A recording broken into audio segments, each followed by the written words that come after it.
companies that do not invest in their customer experience. But the theme for me today is how do you actually invest in, how do you improve your customer experience and the measurement thereof. So firstly, at the CX Group, this is what we do. We work with brands to understand their business objectives and what they want to achieve. Then we actually quantify, potentially, when you invest in customer experience, what is the payoff that you can get off. Then we do some insight work to understand who your customer is and what the experience is today and build on the future in a way that makes sure that your people are empowered, they are enabled, and the company can drive customer experience management forward strategically. In our world, in our framework, and this is our proprietary property, there is an operational piece in customer experience management. I heard Mr. Chairman speak about service. That's very much here. On a day-to-day basis, what is happening, how do you deliver service, what issues do you pick up, and how do you fix it? But more importantly, brands need to become strategic about their customer experience and drive these building blocks forward, right? The strategy around your customer experience and how it supports business, alignment among your executives, driving governance forward, making sure that the culture is enabling of good customer experience and its outcomes, then designing organizational capabilities to give you your customer and business outcomes, and so on. So I thought I'd show 1 or 2 or 3 examples of what we do to help you understand our customer. This is driven off qualitative interviews. We understand how your customers think, behave, their psychographics and demographics, their life goals, motivators, must-haves, how they view your brand, how comfortable they are with technology, other brands that they engage with, so that you can both partner with these brands and understand what's important to this customer. This is only one slide of many, but we help you understand this is the human being that you serve, and this is what he expects from you. On the right-hand side, we develop the customer experience expectations wheel. So at every point in the customer experience journey, in the engagements of the customer with your organization, what is he expecting and how do you need to treat him? Now, the importance of having customer personas is this. Different customers have different expectations of your brand. So let's say you have 2 personas. You have persona 1 and you have persona 2. And a very high level categorization of the interactions that your customer engages with your brand over. You can over-invest or under-invest in the customer experience. Really what you want to do is at the blue line, understand what customers expect from you and have as close as possible a match between the actual service and the actual experience that you deliver compared to the customer's expectations. Now let me repeat, expectations between different sets of customers, segments, behavioral, outlook on life, psychographics would be different. So in the case of persona 2, here for example, you're over-delivering on what the customer is expecting of you. So that is actually a waste. And here you're a little bit closer. The expectation that the customer has and what you deliver actually matches. So we help customers close these gaps to make sure you understand the customer and to make sure that you're delivering what the customer wants, so that the experience feels personalized, the service feels personalized, the customer is more satisfied, and you get better business results. Then the other thing that I was also speak about is measurement. And I went and looked at the integrated reporting framework, the international reporting that all organizations do. And it focuses mostly on revenue, profit, and return on investment. And our argument is, well, actually, organizations need to realize that the most important measurement is to start to measure the things that matter to customers. What do we mean by that? This is our customer experience measurement approach. You need to understand, firstly, when customers interact, let's measure how that happens. What actually happens in the interaction? Number 2, how do customers feel about that? So that is your perception. And thirdly, what is the outcome in terms of the return on investment? Because the customers respond positively to what you're doing. And secondly, the value that is translating into within the business. I'm not going to go through this because my colleague Gary is the expert on measurement, but we also have a very deep integrated framework on how you actually tie in corporate strategy, customer experience strategy, and measurement and management thereof in order to improve customer experience. So I'd love to actually engage with people on this If you want to talk to me, my email address will be shown at the end of the presentation, and we can talk you through this and how we actually approach measurement. So, a little bit controversial, a little bit naughty. Again, just to make the point that customer experience is the most important thing in the business. Let's assume there's a brand, let's call it brand X, a company. What can it not live without? And I've got three options for you. Number one, can it not live without talent? So let's say the CEO takes leave. The CEO is away from the company for 6 months, 12 months. Will the company still survive? And I would say yes. A brand can live without a CEO, a brand can live without people, and in any case, in the life cycle of an organization, people come and go. So talent is for me not the most important thing in the business, although it is extremely important. Second consideration, strengths and capabilities, right? So do you need innovation? Do you need smart ideas? Do you need new products? Obviously you do.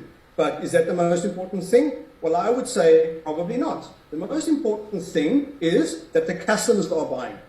So if you have an organization that has bad products and the customer is buying, and you have an organization that has excellent products, wonderful products, but no customer is buying, I would say that that organization is wasting its time, right? It's no point selling the best products in the world that no single customer is interested in buying. The aim of a business is to deliver a value to customers so that they can make progress in the things that matter to them in life. So I think the most important thing is customer and meeting the customer need and expectations profitably so that there's a win-win. So this is our team, Yugesh and I. We said we help brands create and implement their most successful customer stories. I'm going to end it here, and I'm not sure if we'll be able to take any questions, but I hope I've succeeded in sharing a couple of things with you. Number one, the market has changed, and the market will continue to evolve. And if we don't evolve at a faster pace in terms of making sure that the utility value, what we offer, right, what the customer actually buys is important, but also that the experience and the emotional engagement around that is even more prioritized, then we're going to be out of business soon, number one. Number two, that there is a method in order for us to improve customer experience. There's a method and there's an approach in order to do it.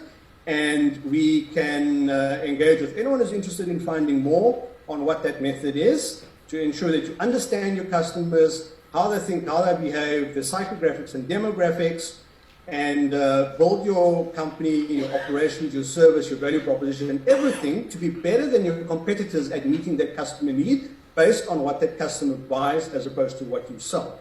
And the third thing is all this talk about revenue and profit and profitability, all of that, I guess is important. But I'm going to be bold and say, it's not as important as measuring the things that matter to customers, right? When you deliver things that a customer wants, needs, and is willing to spend money on, and you wrap it up in a great customer experience, that's going to result in a far greater positive impact on your revenue, on your profit, and on your return than doing it in any other way. So that's what I thought I would share with you, ladies and gents. My email address is alden@thecxgroup.co.za. We'd love to talk to you and hear, do you agree, do you disagree? So you can send it to hello, I will also get that, but you're more than welcome to replace it with ELDON, alden@thecxgroup.co.za. It's really been a pleasure to share a couple of thoughts with you on planning, measuring, and successfully managing customer experience. And we hope you enjoy the rest of your day at Customer Experience and Service Delivery Symposium. Mr. Chair, I hope you can hear me. I'm going to end here. You're more than welcome to take over. So we would like to thank you for the presentation. Thank you very much, sir. And if there is anything that we might want to engage you on, I'm sure we'll be in touch with you. Thank you so much. Okay. My name is, I was born Chris Kasiazi. Dr. Mtogozi Simkos is my name. But obviously born Chris Kasiazi. Maybe some of you, I can actually recall some faces here from decades ago. But anyway, I'm here representing the Consumer Protection Commission. I'm actually a commissioner. I've got with me here my colleague, obviously, she's going to introduce herself. She's wearing a Consumer Council of Zimbabwe hat, but she's also one of my commissioners in the Consumer Protection Commission. Good morning, ladies and gentlemen. I'm Commissioner Rosemary Mpofu. I am with the Consumer Protection Commission as one of the commissioners under Ministry of Industry and Commerce. I am also the Acting Executive Director for the Consumer Council of Zimbabwe. So today I'm wearing my hat as CCZ. Thank you very much. I'm also the chairperson of the Standards Association of Zimbabwe. I was hoping that I would see our guest of honor, who is Dr. Gadzikwa. I think she's not yet here. Thank you very much. Okay, so now shifting best to our topic, which is titled Consumer Protection, Consumer Complaints Framework and Management, Awareness and Effectiveness. Just starting off with you, Dr. Nkosi, what is your submission to this particular topic? Right, okay. Consumer protection, I think that's an area of interest, an area that everyone is very much interested in. Again, maybe just looking into the birth of the Consumer Protection Commission. What has been happening? Businesses have actually been having it their way from a number of angles. And I think over the years, Consumer Council of Zimbabwe has actually done very well in trying to lobby the government to try and say what is it that can be done to the business community to ensure that the business community respect the rights of consumers. So, question is, when you're talking of consumer protection, what are we talking about? Generally speaking, these are actually a set of rules, regulations, policies, laws, and organizations designed to protect the consumer. Why protection? The temptation by business organizations to go out of line is very high, especially in an environment that is troubled, in an environment that is challenged, in an environment that is cutthroat.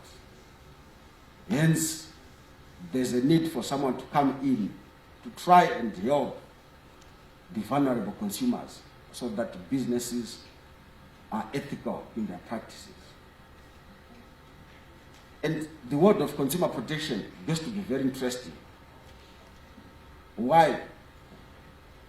Because protection demands that if you go outside what is expected, you are punished, especially when there are actually laws in place.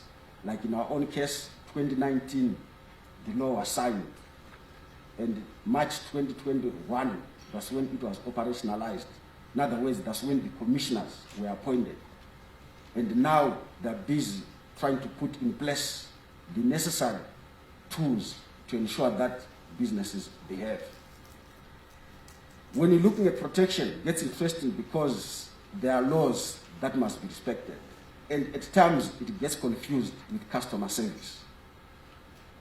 This is a symposium on customer experience, customer service, an area where we then expect businesses to be ethical, to be morally upright as you deliver products and services. Our consumers ought to be protected against what? A number of misdeeds that comes from you, the business community. What examples can you talk of? Because of the pressures, at times we see that your promotional campaigns are misleading, they are deceitful. How do you run a promotion campaign from January to December? Is that a promotion? I was even having issues with some baker that was saying, if you want one loaf, you pay 100 bond, but if you want two, it's 130. What is that? Is that a promotion? I asked the question, and they said yes. I asked to find out, when did you start the promotion and when is it ending? The guys didn't know. That's deceitful. In other instances, we see expired goods in your shelves. You know, anything that is edible, once it gets a week before it expires, it must be off the shelf. If you are to sell it, you have to put possibly some wording that promotes that particular product. Maybe it's on special, and you explain to consumers why is it on special. I've been to some retail outlets. They are selling cakes, Best Buy, 16 September, and they are selling it today. Why do you do that? Mukatenga cake morpedza rest one day.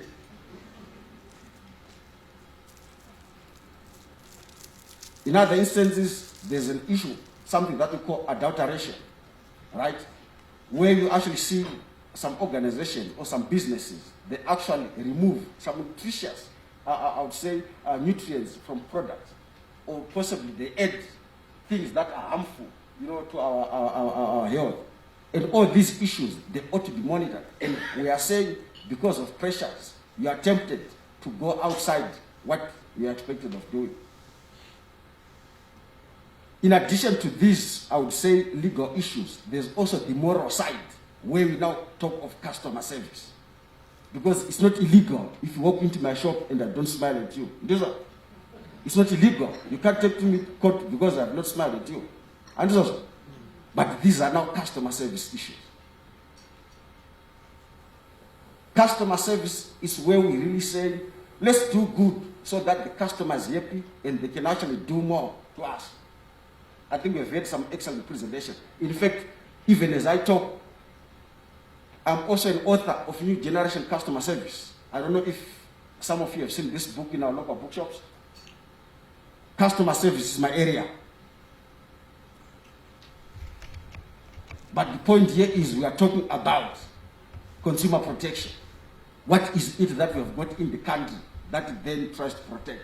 But I am saying, yes, consumers ought to be protected.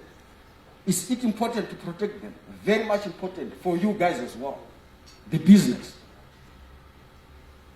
If the consumer keeps hammering you to behave well, they will push you to do the right things and you become competitive. The more you've got a client, too tolerant clients, you never grow as a business. You also want those that will talk to you. And that's how we can do better in terms of competition. And I think another area where we need to protect consumers, this area I become very sensitive. Sorry, let me stand a bit. In Zimbabwe, you've got an issue where on a daily basis there are what? In Zimbabwe, almost on a daily basis there are what? In fact, so I repair personal words. Again, we've got a serious issue. In fact, from the Commission, it's something that we are looking at seriously. We need to look at what is it that this guy has got and do they deserve it? You have got organizations that are deceiving clients. Because a client, when they know you have got a badge, the temptation is my half the job, it's done. These guys are good. Correct? Yes. But if then some people say, you are bank X, you do not get an award. Don't worry, I'm having mine next week. Don't worry, I'm having. Are we doing any good to the country?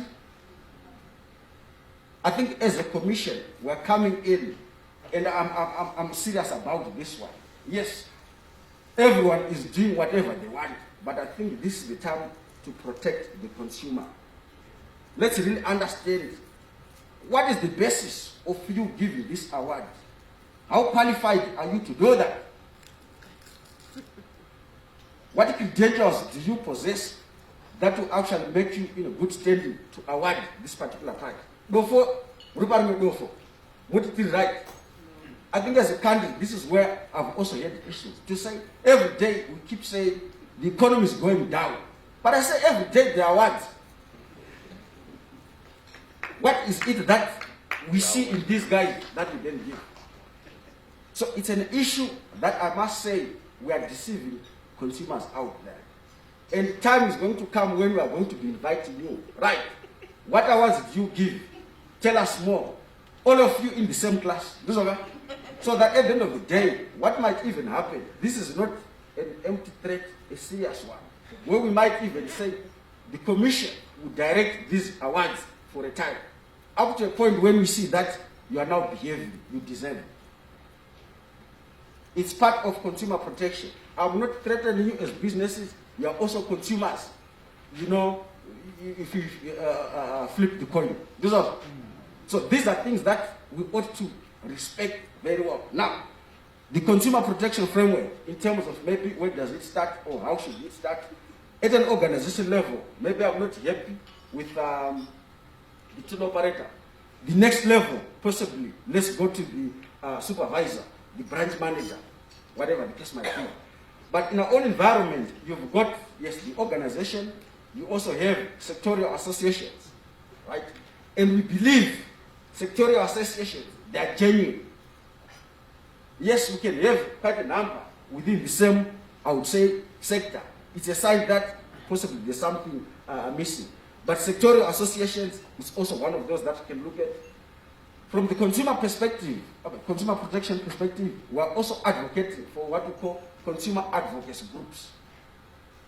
We want consumers to actually form groups in the healthcare sector, in passenger sector, retail sector, you name it. Consumers coming together so that we speak with one voice. We are not happy with Organization X. As you speak from a constituency, we believe it's more believable than possibly a number of you one-on-one or just coming up to us. But so what I'm saying is we're actually advocating for this.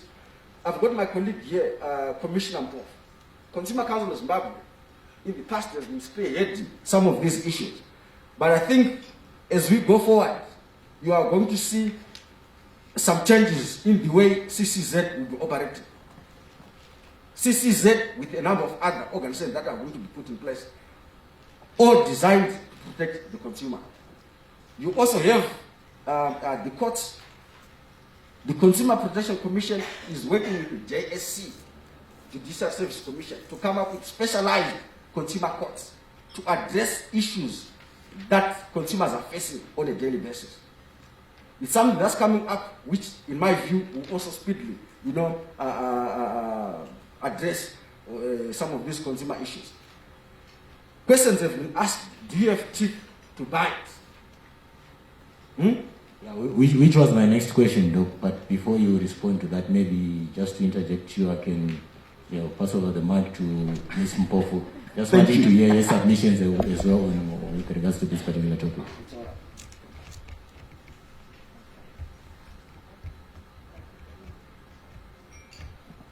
Thank you very much, Takudzwa. It's very interesting. I think we need to give a round of applause to Dr. Nkosi. It's very interesting to listen to a customer service champion speaking as a true consumer. I think in the past we used to have fights with Dr. Nkosi where we used to believe he was not a true consumer. But ever since he became a commissioner and the chairperson, he is so passionate about consumer issues. Congratulations, Dr. Nkosi.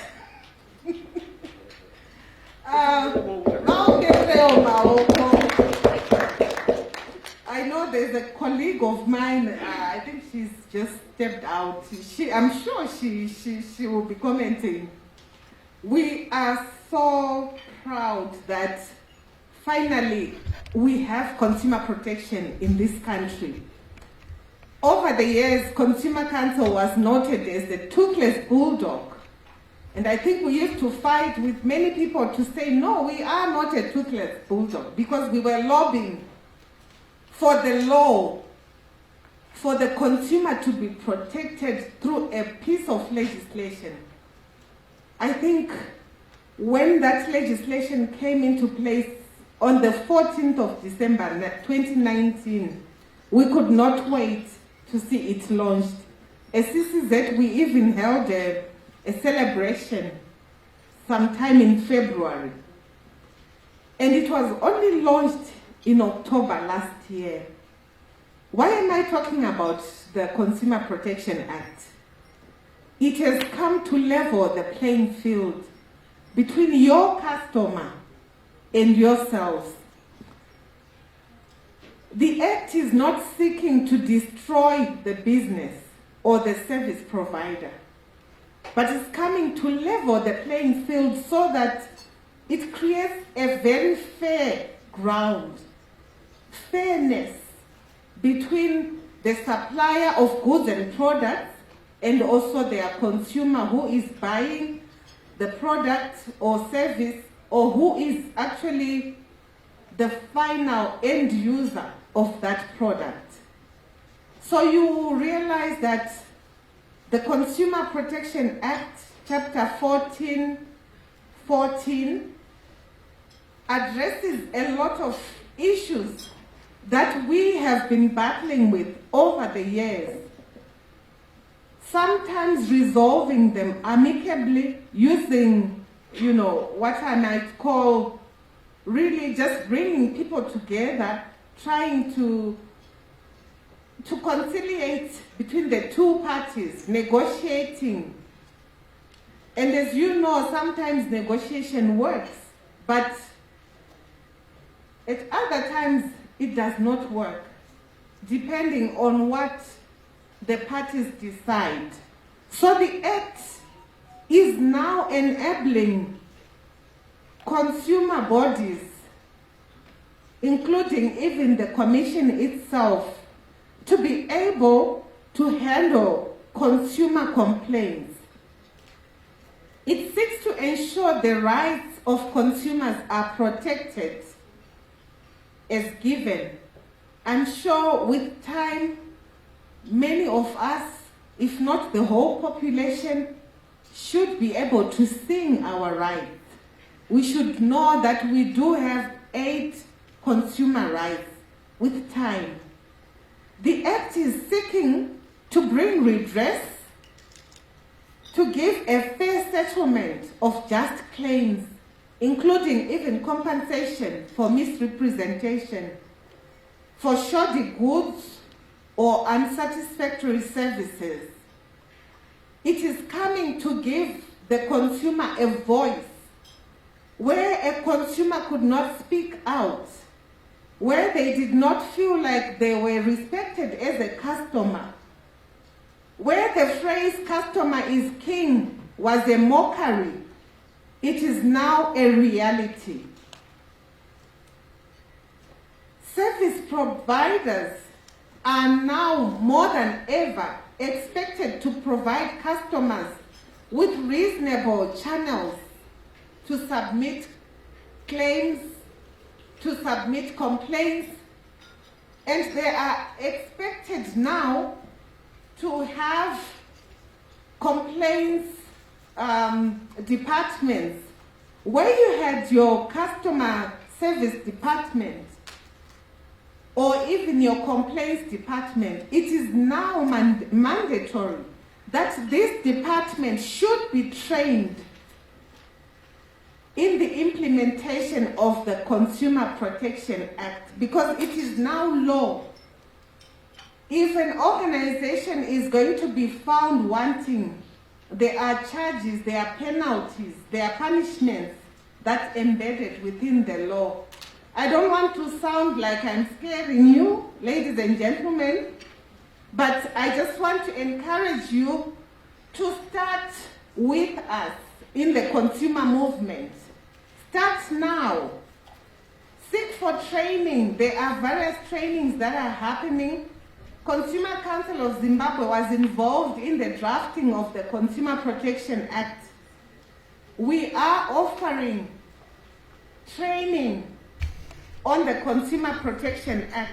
We have a comprehensive program that ensures that all your staff, not only your customer service department, but all your staff right from the guard at your gate should be trained, because whatever they do to a consumer can have a negative impact on the whole organization. So you need to have your staff, your cleaners, your guards, your tea makers, your core staff within the business or the service. They all should be trained to be able to deal with consumers, taking into account what is articulated within the Act. You need to ensure fair treatment of your consumers. You need to promote consumer protection and education.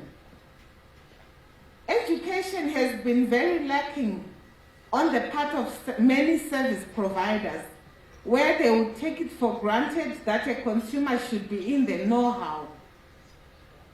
The Act mandates you to educate the consumer. It's no longer the job of regulators alone or government alone or even consumer watchdogs alone. It's also your role to play as a service provider, as a provider of goods and services. You are mandated, you are supposed to educate your consumer on the use of your product, on the use or on the various aspects of your service provision. You need to restore confidence for consumers in the marketplace, and you need to provide clear information that is not tilted.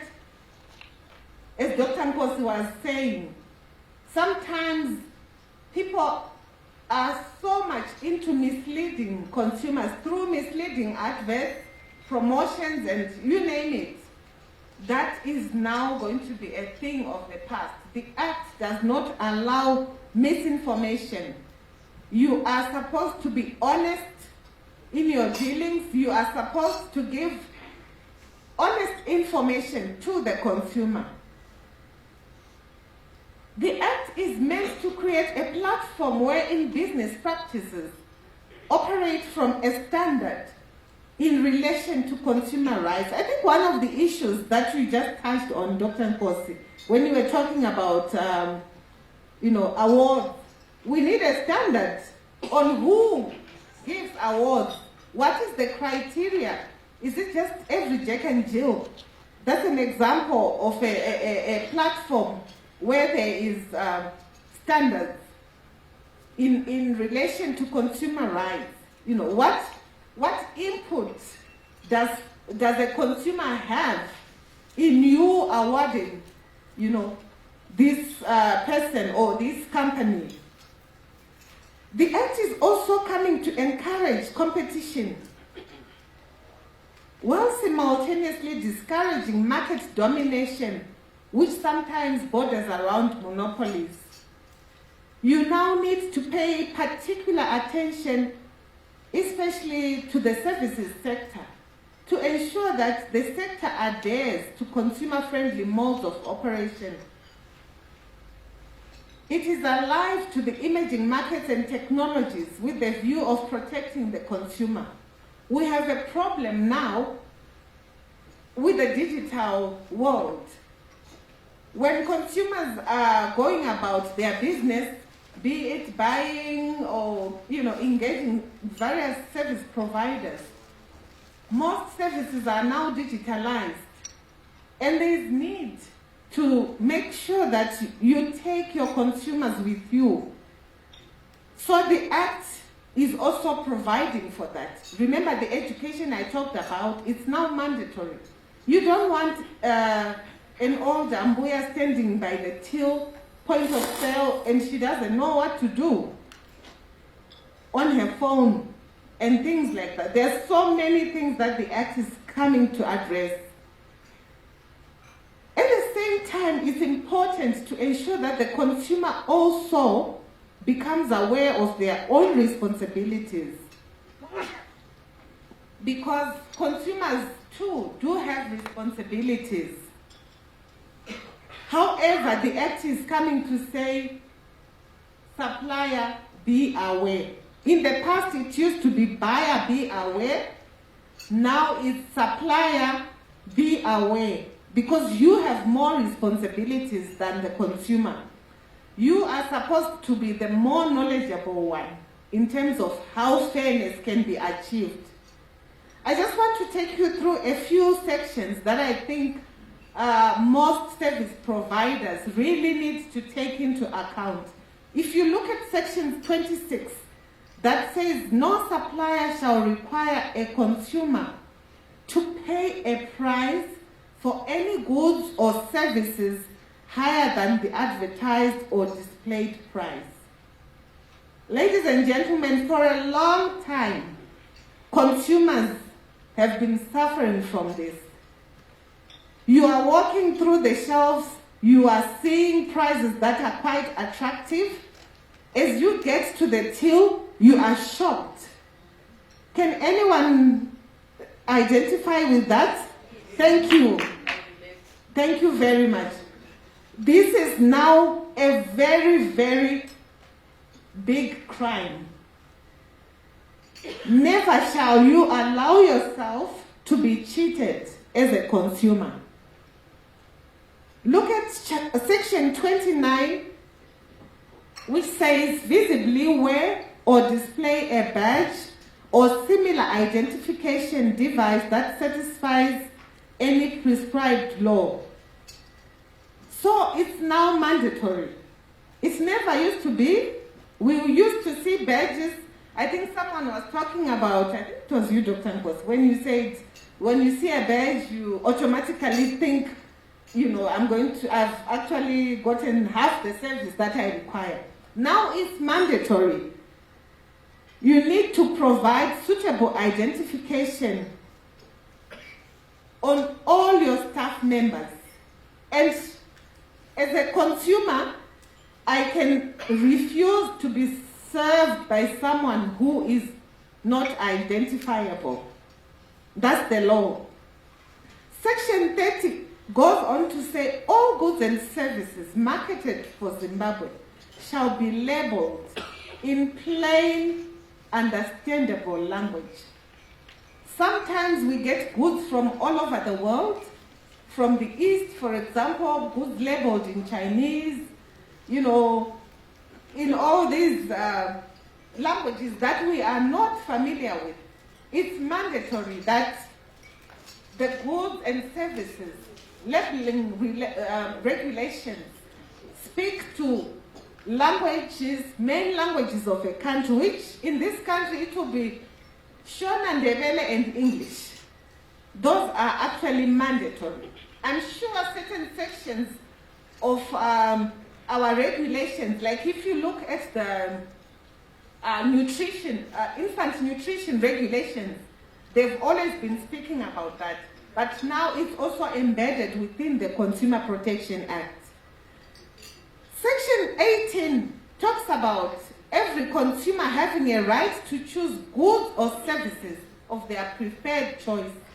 You can no longer force a customer to take something that they haven't chosen. To say, makanga maisa labor yekuti tikupei table yakadai. Asi idzakapera saka chitora yenyu iyi. Munosungwa. Azvichabvumidzwa kunzi achitora wardrobe price yacho inongoenderana nefiriji yambuya. It's now a thing of the past.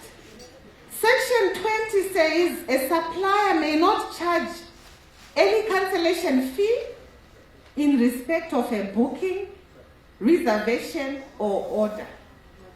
Were you aware of this? Madzimai, waenda wanoti ndikuda kuhaya dress iri pa Christmas party. Wozopinda mune imwe shop woona pane rimwe rakakufita kudarika iroro. Zvakubvumidzwa kunoti ndidzoserei deposit yangu. Tiri kunzwanana here vana baba nana mai, vasikana nevakomana. Mutemo uya waane mazino. Consumer Council uya yaane mazino. Consumer Protection yaane mazino. We, as service providers, you now need to familiarize yourself with the Act. Ladies and gentlemen,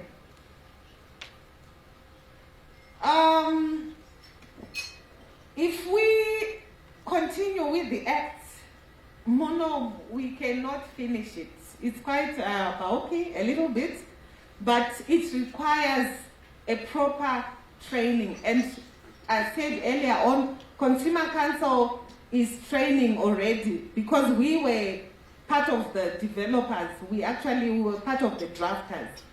So feel free to come and get your share of the training. We are training, every training program is designed for a certain particular sector. So if it's the food sector, it's designed for that sector. If it's the electricity sector, so you feel free, you just let us know and we will more than welcome you. In conclusion, let me just say that the worldwide downturn and COVID-19 can be expected to have long-term effects. We are not yet done, or rather COVID is not yet done with us.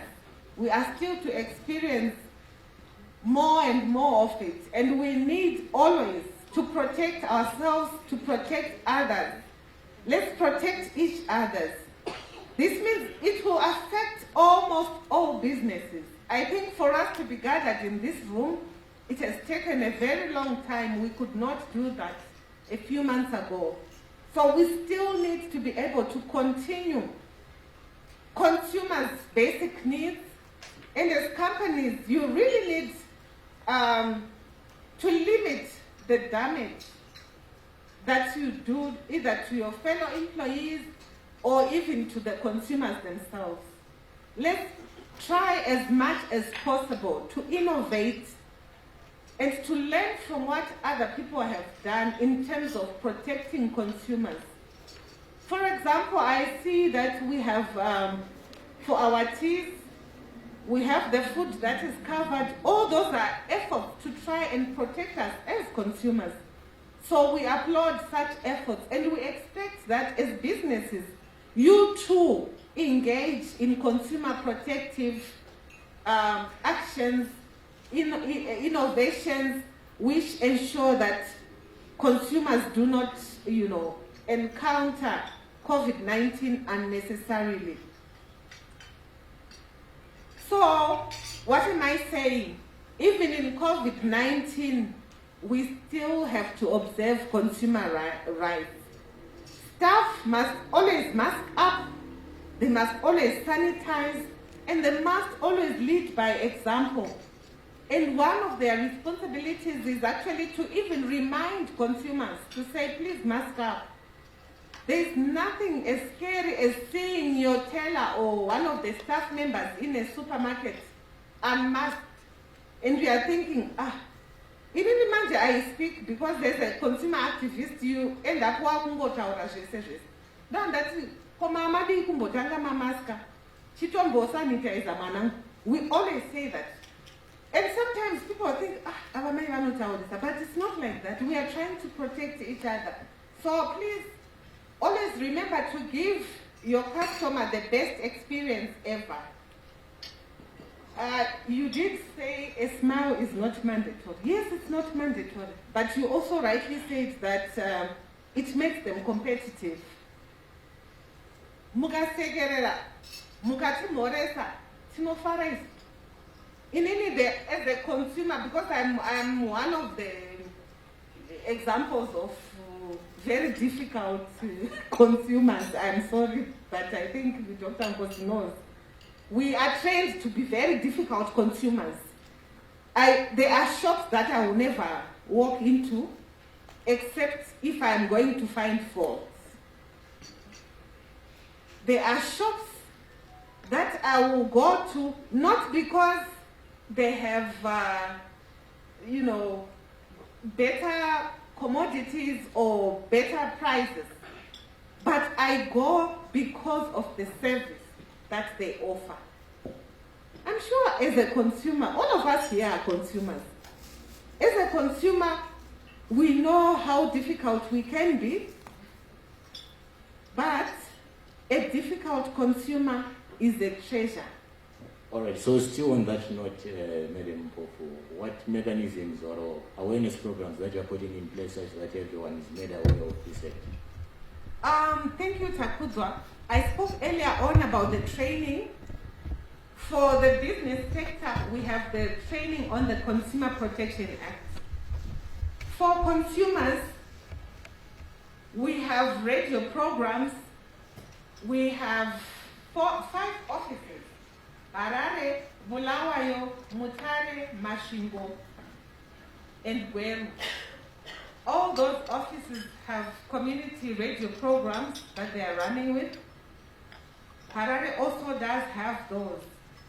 We also have social media platforms. I think if you go onto our website, it's still under construction because we are reconstructing it to suit into the new environment where we now have the Act. So I hope that in a few days or few weeks' time, it should be up and running. On that website, there is also a section where a consumer can actually lodge their complaint and get redress. We are also one of the consumer organizations that are not just consumer advocacy bodies, but recognized by the law as a consumer organization that is going to have a conciliation and arbitration center. All right, so still on that, you've mentioned quite a number of platforms whereby one can access information relating to the Act itself, but it sounds as if it is the platforms that are available right now are sort of elitist. One cannot access the website to log on to the website. What other ways are you putting in place so that the general citizen can be able to access that information? Okay, we have our traditional ways where we would have one-on-one consumer education, school visits, community-based consumer education. Are you already doing that now? We've been doing that since time immemorial, but as you know, you cannot walk into everyone's house because we are few. We can't go into 15 million people's homes. So those are ongoing, but still, we still have now introduced the social media platforms. We have also the radio programs that we are now trying to escalate. You'll be seeing us even on television. We are planning on having a consistent television program. So there is more that is coming, and consumers can certainly look forward to more coming.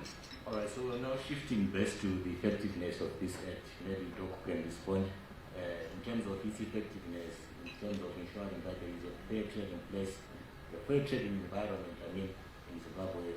Is this act going to ensure that we have a level playing field in terms of the trading environment, general business trading environment? Correct.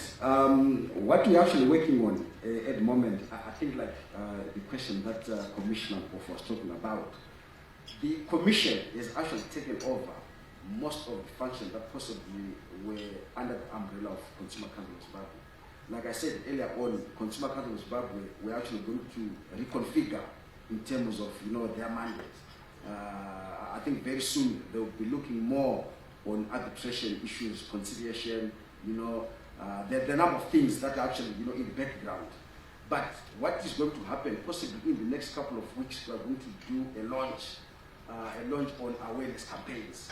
They're actually going to take 2 forms. One is going to look at the supply side, right, where we are looking at focusing more on service providers, of goods and services. In other words, just to tell you what the Act is all about, what is it that we are expected of doing, as a supplier of goods and services. And then the second part is looking at the public. In other words, we want to conscientize as much as possible in terms of the rights, in terms of the law, what does it say? Because previously, yes, we had these rights, but they were not enforced at law. Now we need to actually go out in the market, go out in the public, and conscientize them to say, you've got these rights, and at law, you're actually protected. You've got a right to A, B, C, and D. Question that you are also asking, in other words, what is it designed to do? We want to ensure that the market is efficient, the market is sustainable, the market is transparent, the market is sustainable. The market is good for everyone, because we would want a situation where, as a consumer, I'm actually consuming goods and services. The more I'm happy in the consumption, the more you treat me well, is going to assure your business repeat purchase, is going to assure your business referrals, is going to assure your business profitability, growth, and all.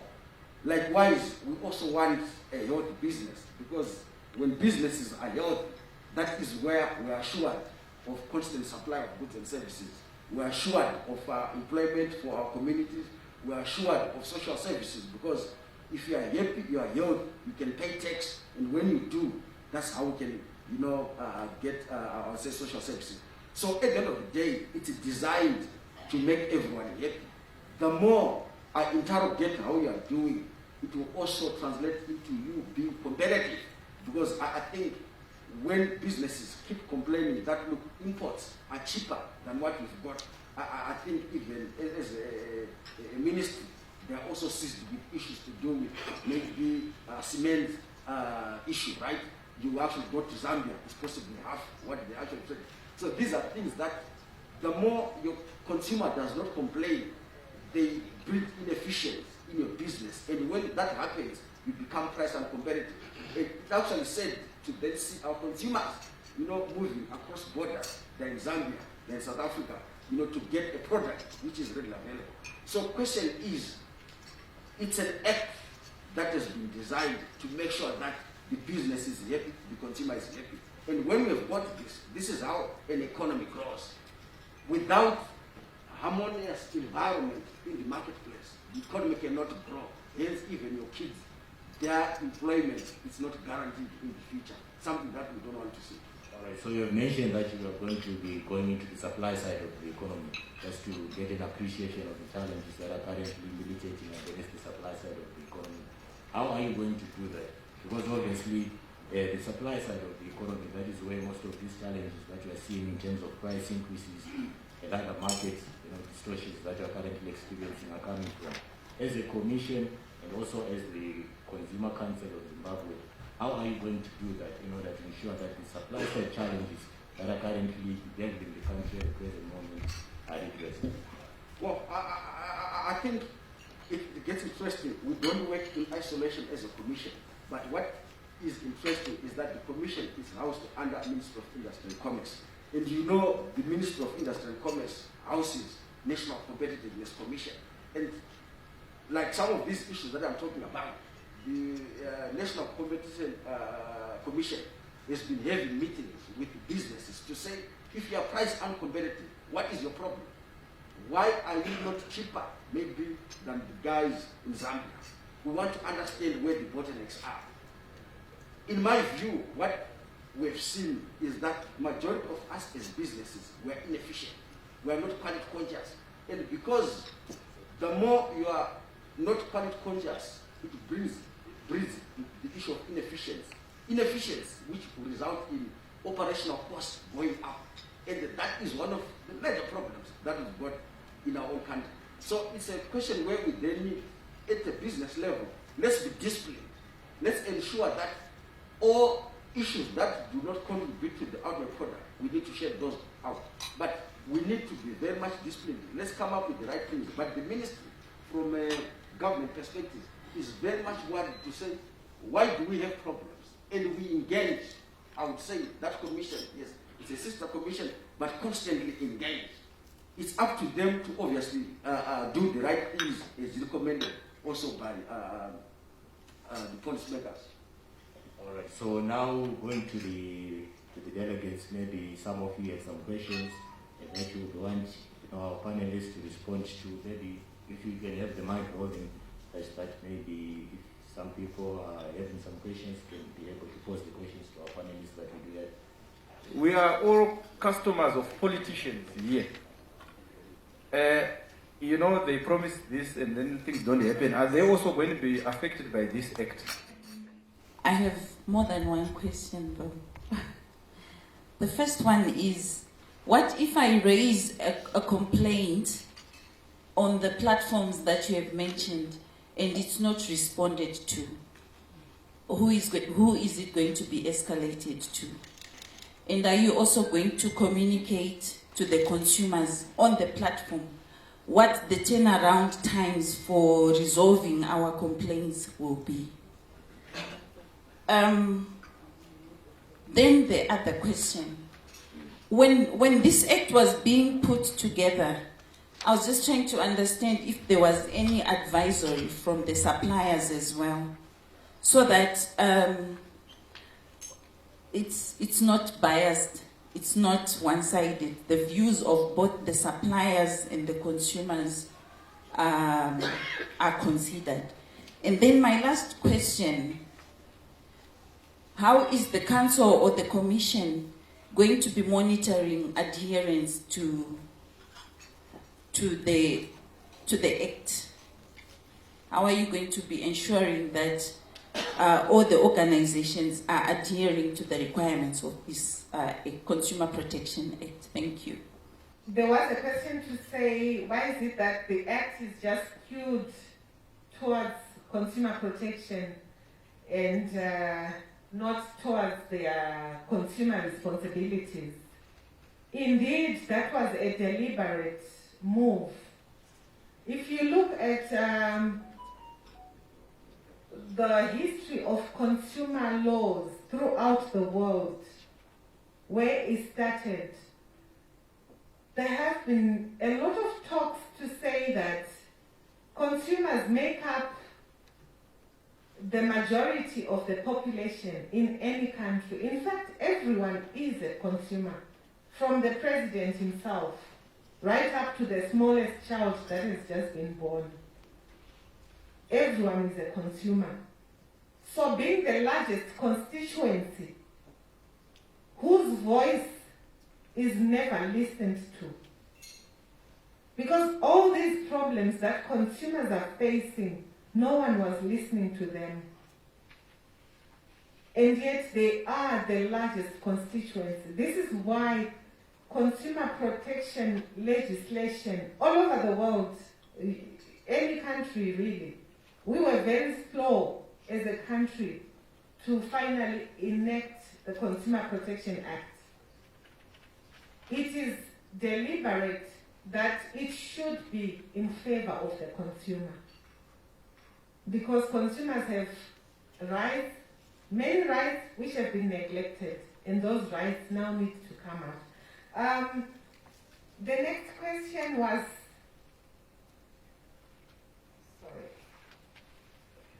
see, when a consumer then becomes a service provider of information, what happens?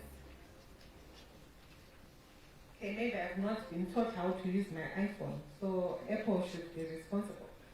Anyway, and then complaints not being resolved, and also what is the turnaround time? Complaints should be resolved when you lodge them on our website. If you realize that your complaint has not been resolved, you can simply pick up the phone and call us, or you can even come to the office, any of our 5 offices. You can come in person and lodge the complaint. Or you can even go to the Consumer Protection Commission to report that CCZ has not listened to my complaints. The turnaround times are as legislated within the Act. So depending on the nature of the complaint, it should be able to receive enough attention within the given time. Then the last one was to say that when the Act was being crafted, was the business sector also consulted? Yes, 100% so. It started a long time ago, more than 10 years ago. We started lobbying for the Consumer Protection Act. At that time, not many people understood what was being talked about. So we needed to lobby and to influence, all the people or all the quarters that we believed had something to contribute And obviously the business, being a major stakeholder, a key stakeholder in consumer protection, yes, the business was consulted. In fact, we did it sector by sector. We had the health sector, we had the financial services sector, we had the food industry sector, we had the transport sector. We had so many sectors.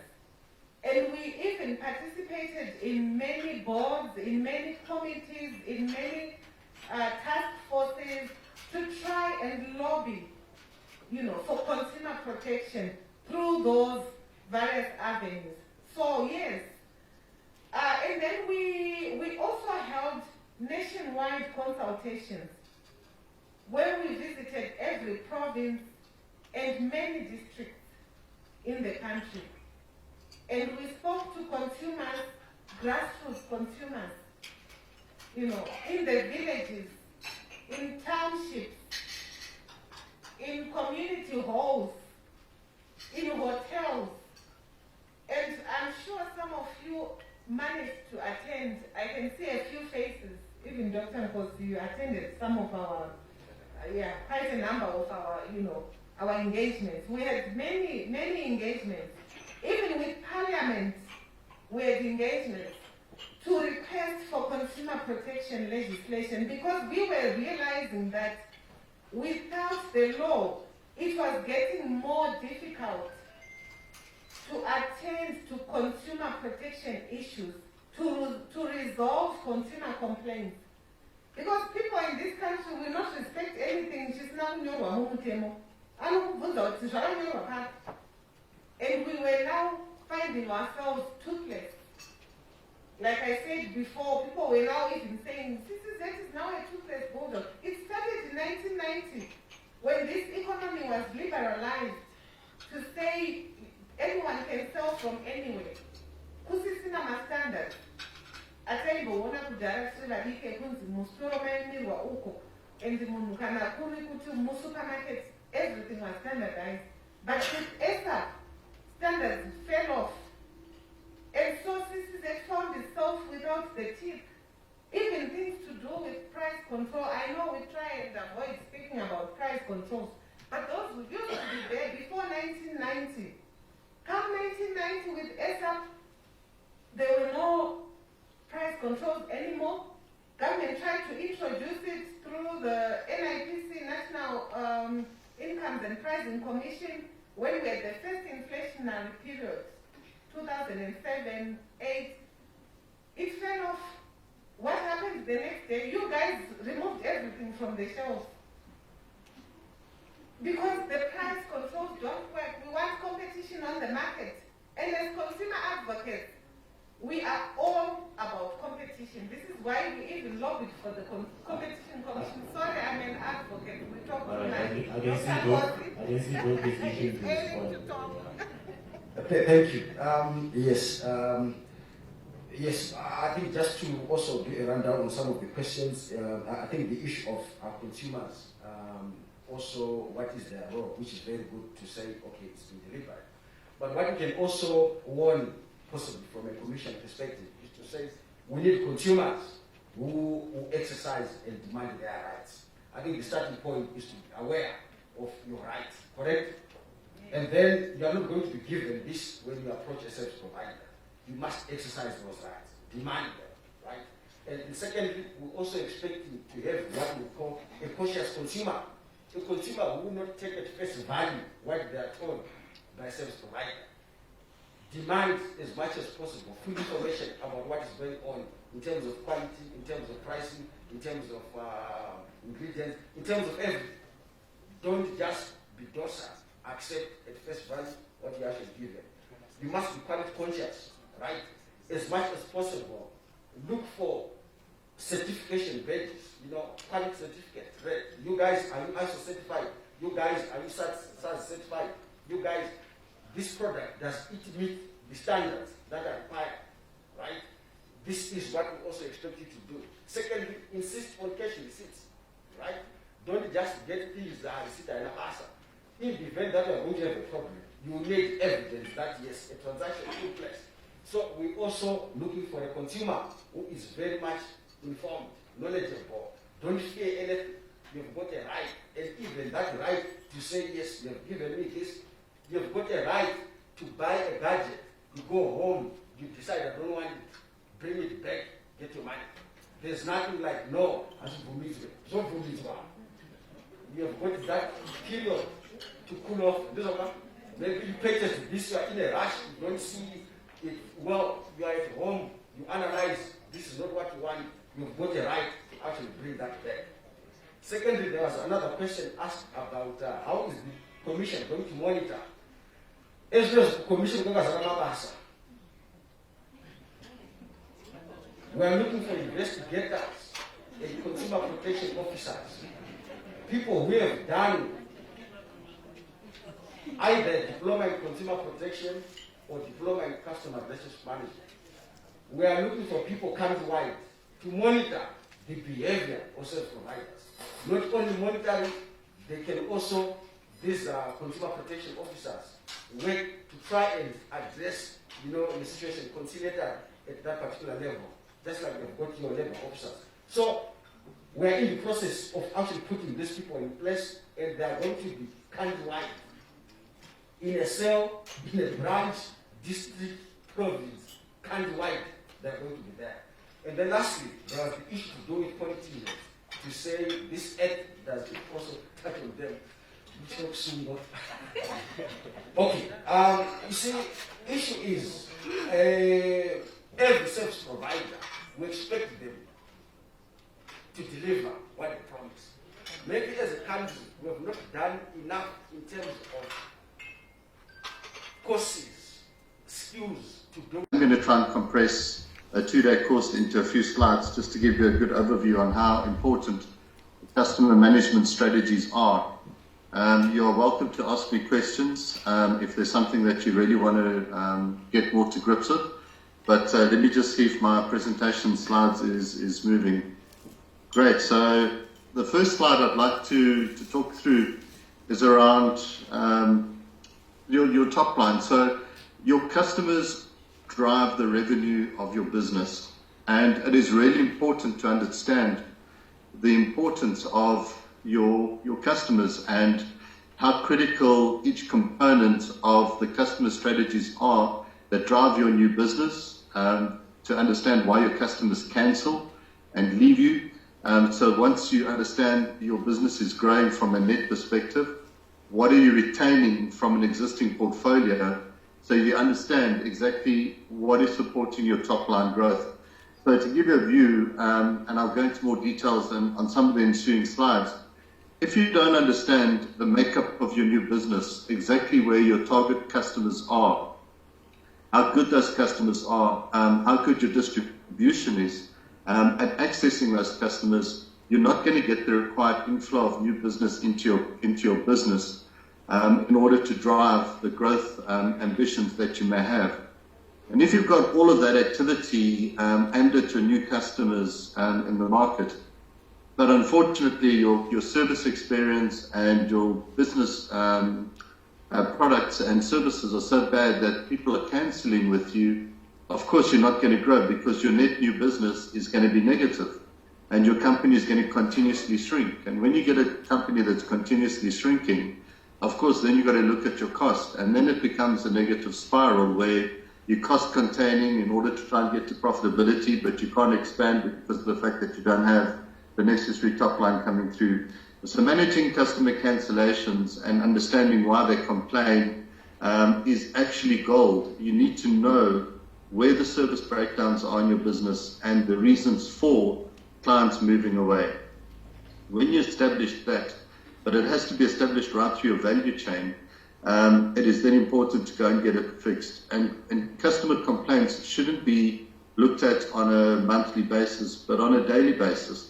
So managing cancellations, your recovery processes and so forth become critical.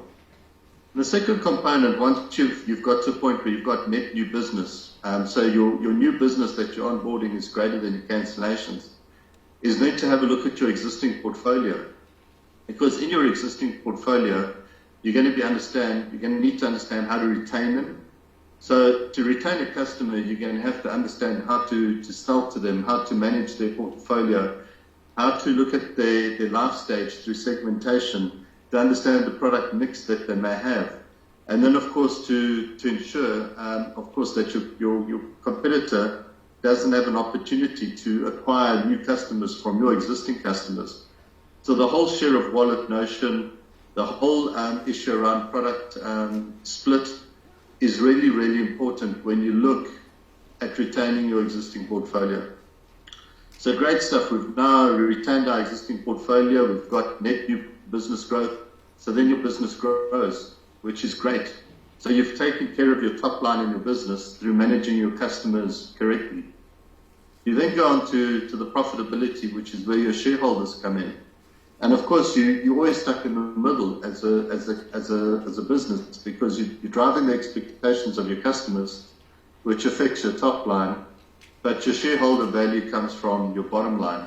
So the things that come into those equations are things like in insurance, losses, and in other companies, possibly your manufacturing costs of your product. And one of the key components is your acquisition costs. So what are the commissions you pay to intermediaries, or what is the cost you're paying through distribution to get your product to market? And then, of course, your operational costs. So you'll see there's a lot of cost that becomes quite important when managing customers. So when you start looking at your cost, your biggest component there is your distribution and the cost of actually bringing your product to market.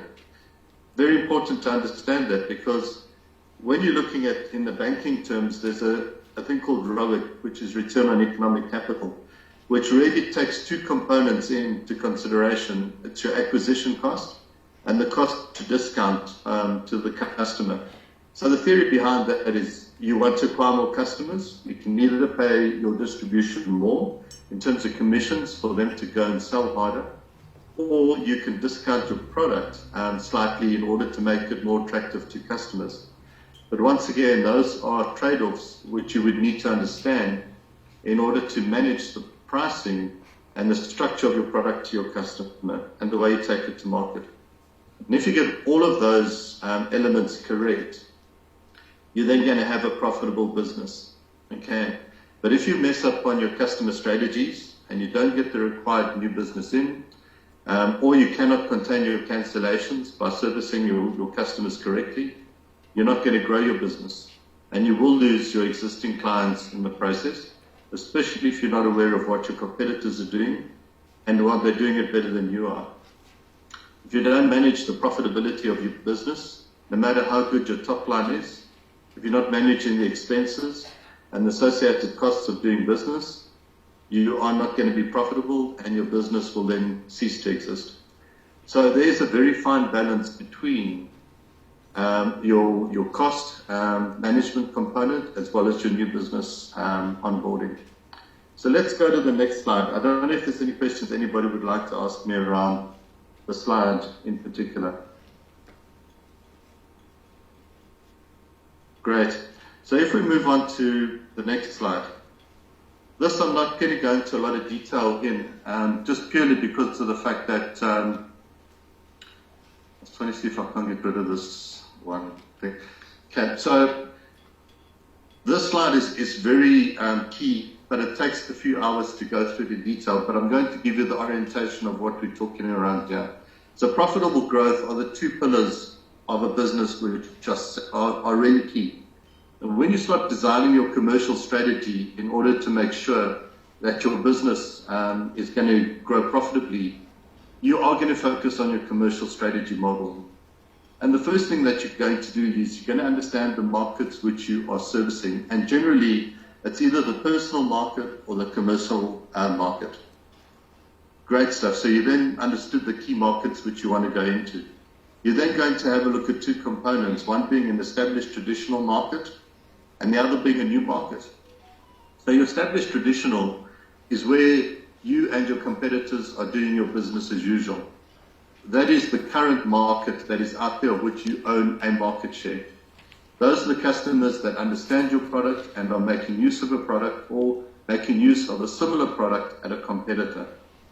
You then want to have a look at growing your business outside of the normal. So insurance, we have an insurance license for personal and commercial, but we may not be covering all the risk types that are available in the market. Or there could be a new product that you may want to take to the market. So that constitutes what you call your new markets, the potential that exists in your market that is not tapped into through your current product portfolio offering. And it's important to understand that because there's a cost involved in building a new product, building new distribution, and so forth. But that is also often your biggest growth opportunity is looking at new markets and whether you take a leadership position or not. So once you've decided, you're going to have a balanced commercial strategy where you'll focus on driving your traditional business lines, targeting your competitors and so forth, while still looking at new opportunities within the market. You're then going to understand what is new business and what is your existing portfolio profitability. And understanding that when you're looking at a new business strategy, and especially new to market, it is going to be a channel-led strategy. So it is really core around your distribution. How do you get to your customers? Or how are you going to get to those customer markets which you've now identified? And that's normally done through either physical distribution or digital distribution, whether it's intermediated or not. You need to understand it because it could be done through a retailer, could be done through a mobile phone partnership.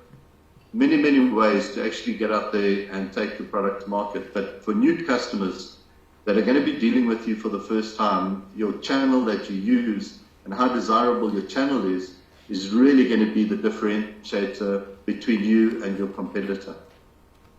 On the second component, when you're dealing with your own customers internally, and you want to make sure that you're optimizing the profitability and the revenue that you are able to gain from your existing customers, it is segment-led. And the segmentation model that you use for your personal or commercial market becomes very, very critical, because then there will lie the way in which you build your product mix matrices, your life stage events, and so forth. If you have a look at why segmentation-led capability is so important, is it will be supported by your customer relationship technology that you deploy. That customer relationship technology is going to help you manage your value chain. It's going to be able to integrate your customer information, the different touch points, different product mixes, what a customer has, what a customer doesn't have, what they use, what they don't use. That insight becomes so critical in understanding how better to service your customer.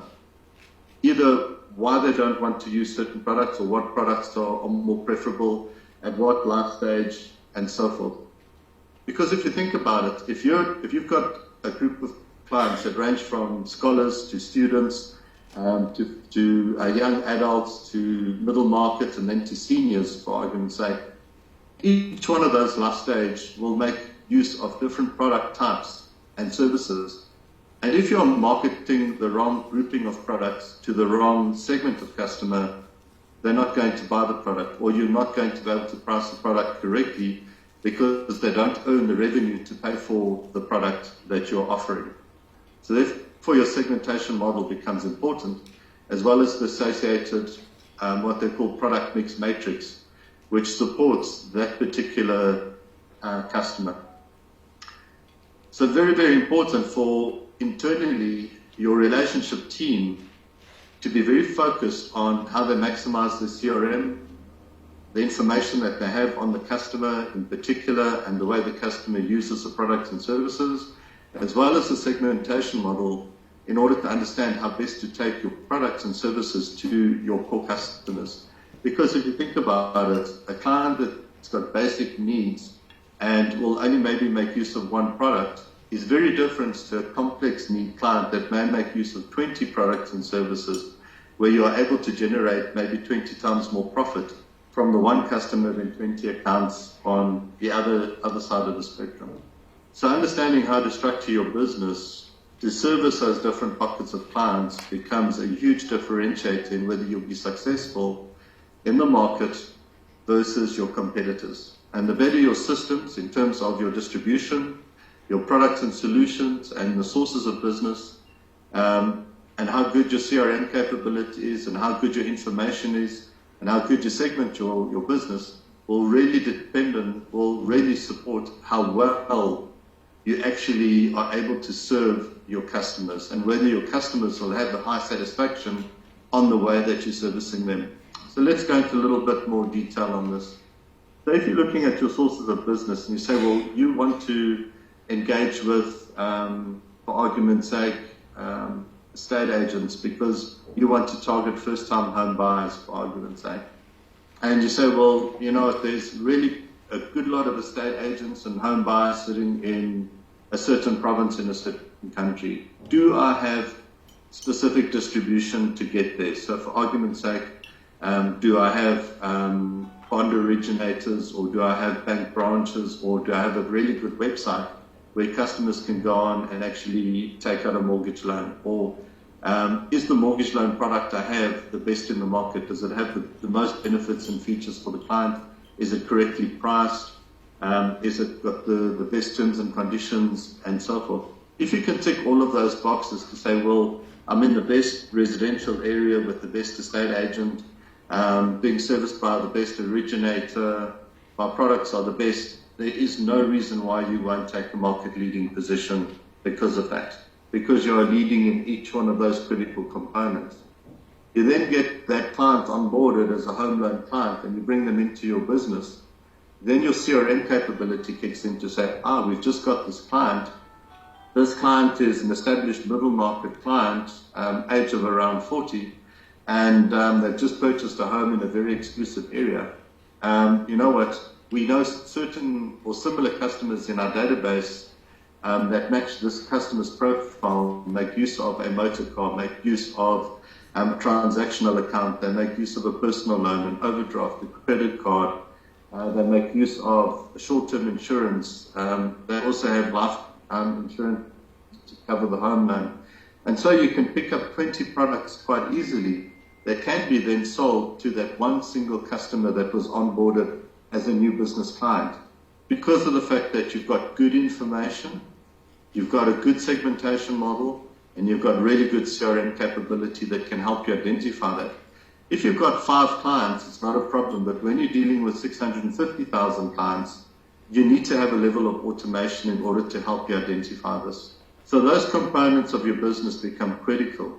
Even the quality of the information that is put into your system becomes critical, because if you think about it, if you've got your guys capturing your new loans or your new policies or your new customers, and they don't capture that information correctly, or they don't capture it holistically and completely, it's going to corrupt all of your CRM capability, all of your segmentation, and you're going to end up going to the customer with the wrong message and the wrong product.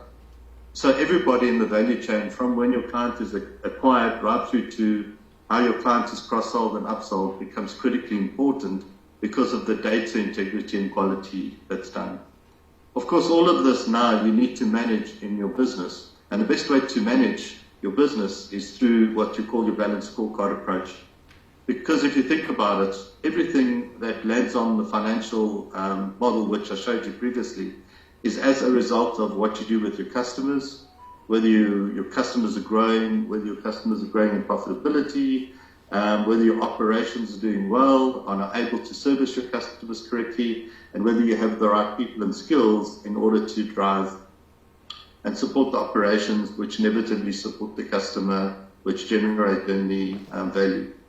But also taking into consideration, there's now a fifth element of what your balanced scorecard would represent, and that is your regulatory environment which you deal in. Because when it comes to the customer, there's a lot of new tech or new legislation which is becoming really, really important. And these are things like treating customer fairly. You've also got new regulations coming from the regulator, especially if you're in financial services, where they govern the way customers are engaged and treated. And if you then engage outside of those principles of the customer, it opens you up to a fine. And if you think about it from your profitability model point of view, you can acquire a lot of customers, but if you pick up a really big fine, all of that work that you've done in acquiring those new customers is lost because you've now had to take your profit and pay for a fine. So the way in which you structure your approach to your customers and the way you service your customers and the way you deal with your customers has to be 100% compliant with how your regulators deem fit. There is no shortcut in financial services. You have to service your customers in line with the way the law and the regulator prescribes. So your whole approach to structuring your business, gearing your business, looking at the way in which you engage in service, very, very critically important.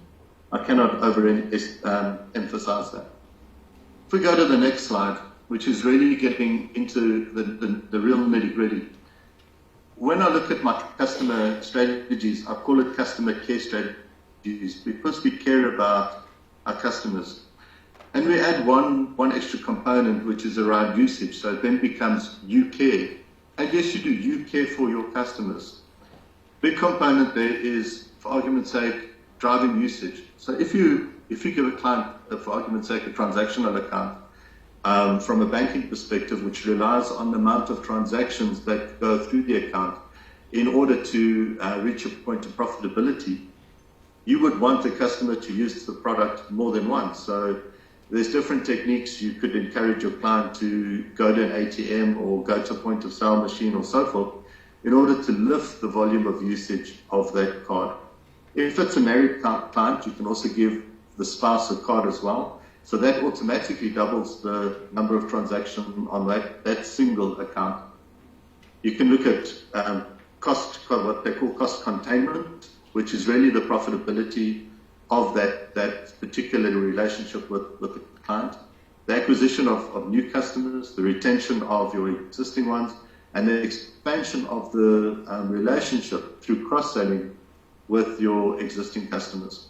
So each one of these specific customer strategies are there to help you drive specific initiatives aimed at a particular driver in a relationship with a client.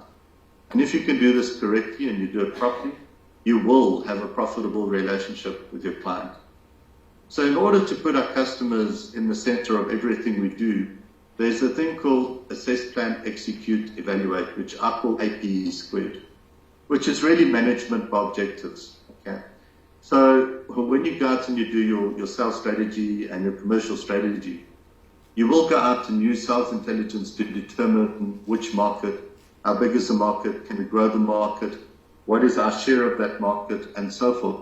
So it's really around identifying the customers you would like to have a relationship with, because not all customers you would like to have a relationship with, especially if it's a customer that is not going to be profitable for your business.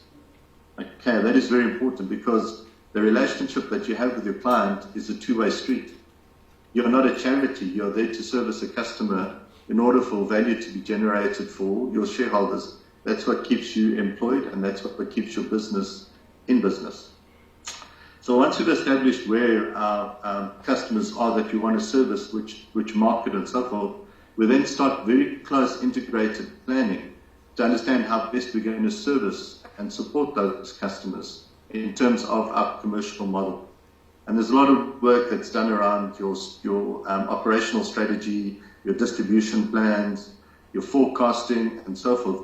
Very, very key to do this properly. In a lot of businesses, it's called business planning.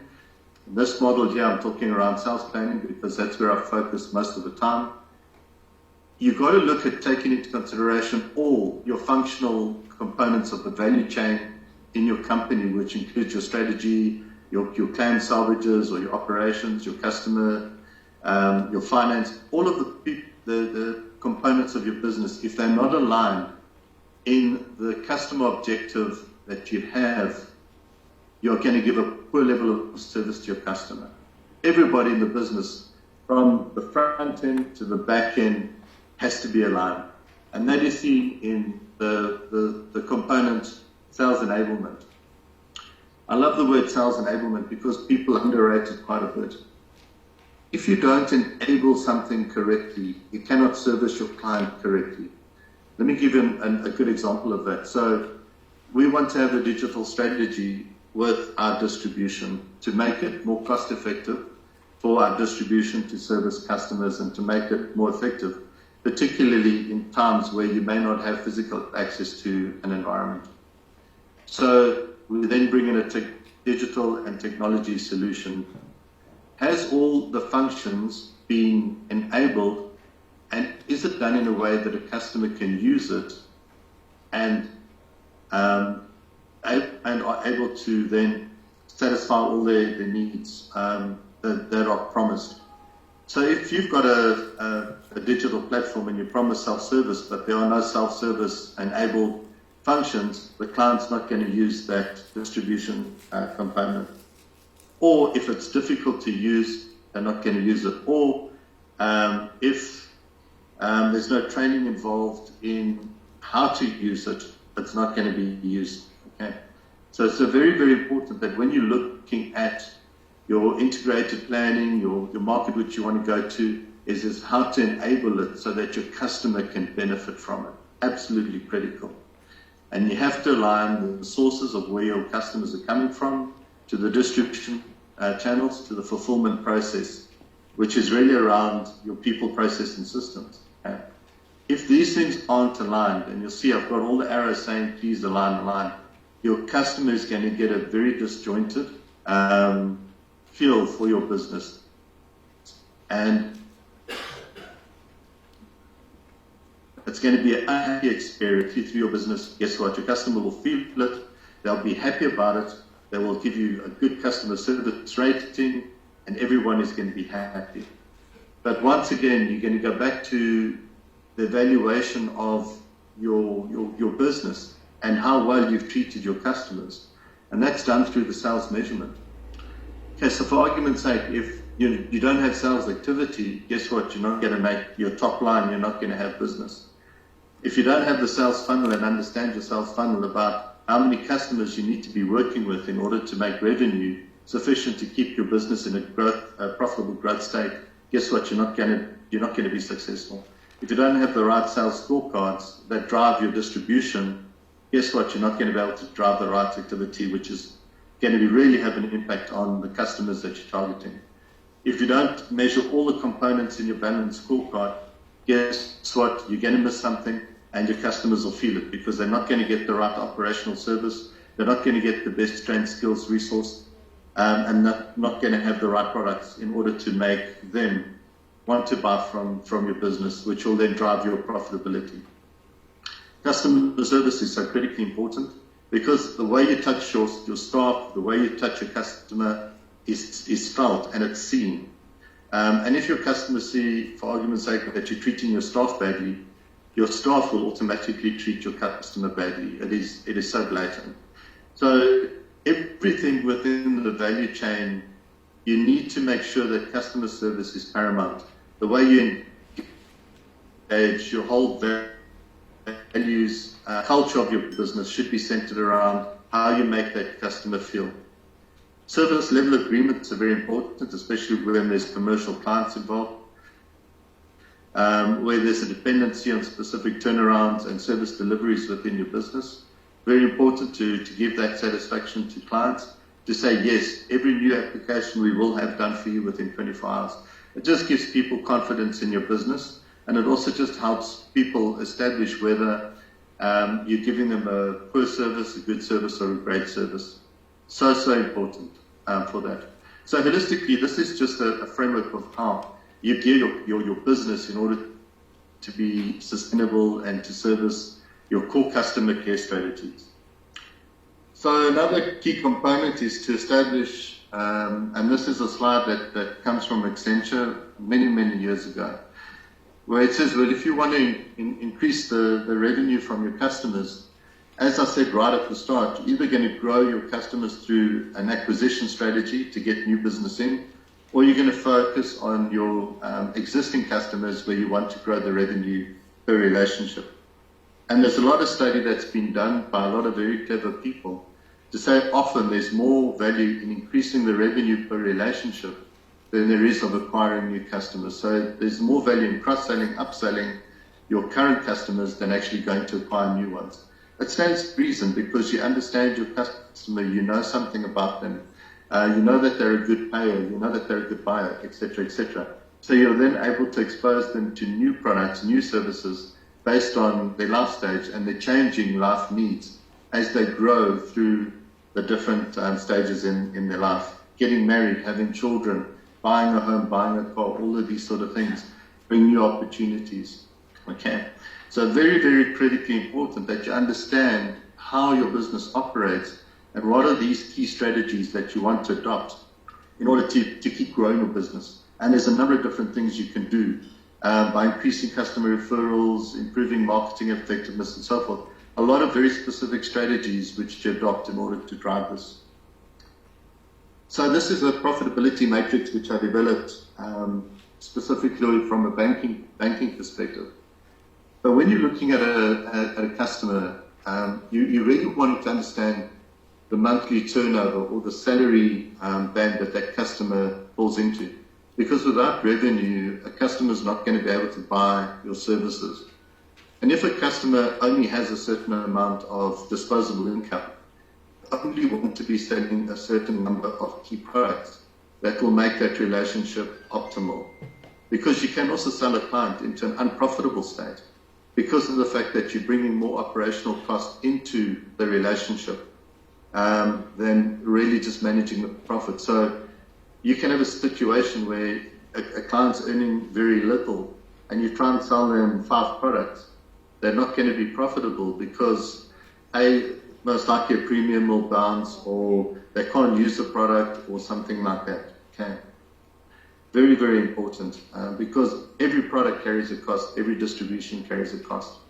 So you need to understand how you group your products and services, whether you embed them or they're standalone products, but you have to understand how that profitability mix affects the turnover or the revenue ability of a client.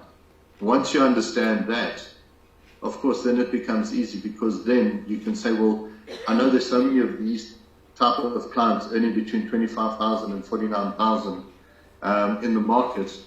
I also know that I can sell a maximum of 2 products in order to make it really optimal profitable. Let me do specifically that. So you gear your distribution to focus on that grouping or segment of customers with this volume of targets in terms of the products and services you need to sell. And you know that you don't want to have a cross-sell of more than 1 because of the fact that it then gets them into an unprofitable state. Okay? So this, for me, is very key. And you need to be able to do this with your customers in order to make sure that also you don't abuse the relationship by going to a client who's only earning 25,000 per month and you're trying to push 5 products or more. They can't afford it, okay? And you're then going to be putting them in a difficult situation, all right? So very important you understand this. So when you're going into that detail and you've understood that my client with a turnover of 0 to 25,000 could be a lot of youth clients that could be 0 to 18 years, where these clients are not really that profitable, and they may only require a savings account, okay? But you also realize that a customer that's established middle may include a check account, a savings, a credit card, an investment, a personal loan, a home loan, and so forth. But if you don't understand the blend of these product types, specifically per segment, it's going to be difficult for you to have a really good cross-sell strategy in place. Plus, to be able to understand how the value dependencies are, because for argument's sake, a client in the turnover range 25,000 to 40,000, optimal profitability will come from having a savings account, a personal loan, and a funeral policy, for argument's sake. That is the optimal product mix for a client in that product band. Okay? So very, very important that you understand the needs, the affordability of your client, and that you cross-sell to your client responsibly, and that there's no use in terms of what products or services are sold to a client. And you'll also understand that each one of your product types will vary in the way a product is then positioned with a client. For argument's sake, when you're looking at your loan base, your initial loan value becomes important, because if a client pays off a loan, they may like to take another one, which they need to understand Could they afford more? Do they afford less? How's their payment profile been, and so forth? So very, very important to understand the product mix, how the product is positioned, and how you manage your segmentation with your client. So right at the end, I've now covered a lot of the view around your profitable growth in the market, how you position your business. But at the end of the day, advice when dealing with customers is really key, because that's the moment of truth that you have. And in my whole career of selling, which is over 30 years, I've picked these few points as really, really key for any sales team when dealing with customers. You need to love your customer and place them first. Okay? They are the very reason you have an existence. If you think about it, if they're not going to pay for the service, you're not going to get top line, you're going to be out of business. So make sure you keep in contact with them regularly. If you're not going to keep in contact with your customer, your competitor will. And if you look at any buying cycle out there, the frequency of touch, especially when your client is getting to the point of making a decision to buy, it needs to be communication from you so that they can see your brand and your product and your service, so they decide on you when they're ready to buy. So don't just call when you do the sale, build a solid relationship that can stand the onslaught of your competitor. If you've got the heart of your customer, I promise you, your competitor will not get in. But if your customer feels neglected and that you don't have an interest in them, your competitor can easily get in. Okay? When your client loves you, there's very little chance that they will leave you for someone else. Okay? So make your customer feel loved. The next one is empathy. Understand how your client is feeling and how your product will make them feel. Place yourself in the client's shoes. Mystery shop. Walk your process. Get your staff to buy your product. Okay? Because if people use your product and understand the frustrations of it or the benefits of it, they can sell it better to the client. Okay?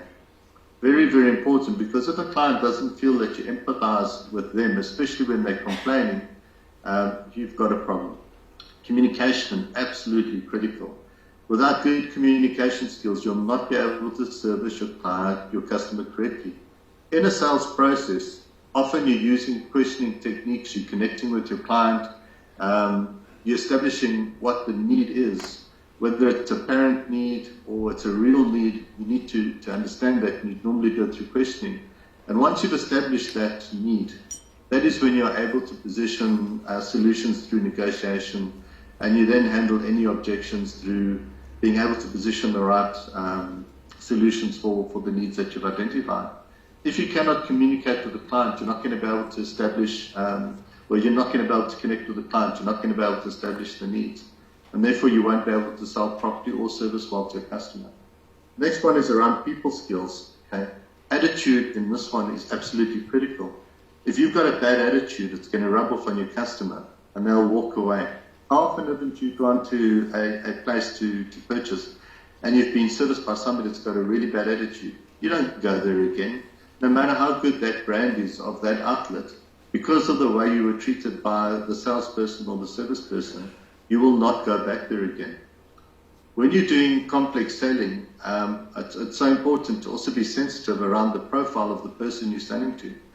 Say in sales, we normally group people into 4 components. You're either a promoter, a controller, a supporter, an analytical, and that you do through looking at whether they're an introvert, extrovert, and how structured or unstructured the environment is that you are dealing with them. So for argument's sake, if you are dealing a client in an office where everything is structured, pictures on the wall are straight, everything is clean, files are properly kept, handwriting is neat and tidy, and the person is very introverted, you are dealing then with a very strong analytical profile, and most likely that person is the CFO of the business.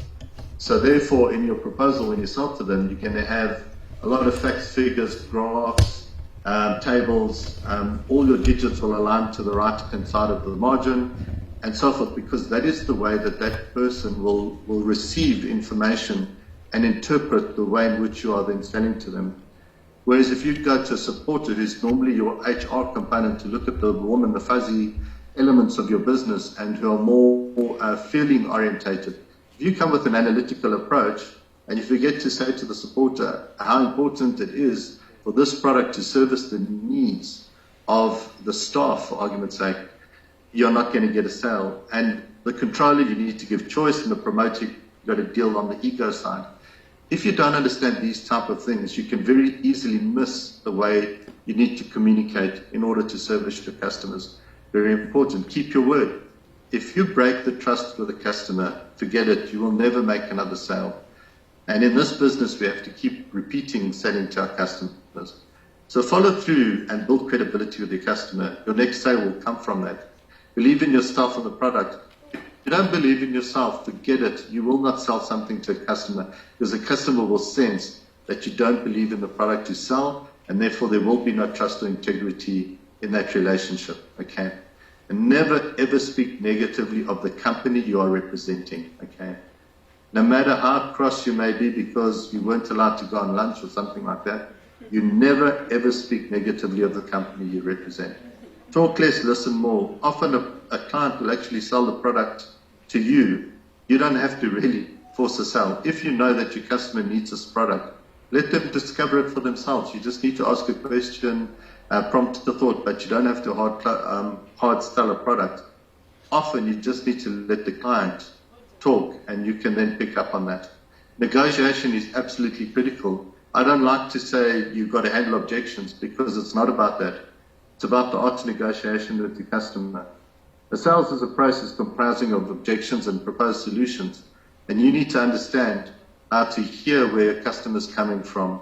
What are the things that are making them concerned about buying your product?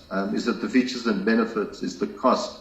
And oftentimes you can get to a resolution just by discussing with the client and structuring the deal according to the way they can buy and how much they can buy, because you don't want to push a client to a point where they cannot really afford your product and they walk away feeling really sad because they've spent all of this money and they don't know where they're going to be able to get it from.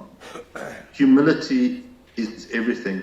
If a customer feels you're being humble, you are being you're really avoiding being arrogant, you really appreciate them, you're making them feel really good. It's about the customer, not about you. You don't bring ego into this relationship. I remember the earlier, how can I say, pictures of the salesperson was this arrogant guy who's like the Johnny Bravo. It's, I'm the man, I can do this. Customers don't buy that. They really want somebody who comes across being genuine. So humility is absolutely critical. And then dress.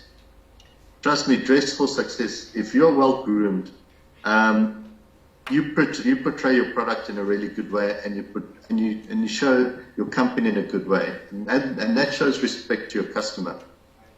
Okay, and it's these little things that are absolutely important. So if you're dressed appropriately, your attitude is correct, and you're able to have good communication with your customer, you will be successful in servicing and growing your business. And with that, I think that's exactly my time, and I'd like to say thank you, and I'm open for questions. I'm here to present. For the past 6 years, the Chartered Institute of Customer Management has been conducting the National Customer Satisfaction Survey across Zimbabwe. And this survey will help us to understand. I know a number of organizations, you conduct your own in-house customer satisfaction survey, right? But sometimes the survey, remember, you subcontract to a vendor or to a consultant to do the survey. And the mistake that usually happens, if you give the same vendor or the same consultant every year, they end up recycling the data. That's what usually happens. They don't even go to the field. I'm telling you this one, because I've been also involved in this, not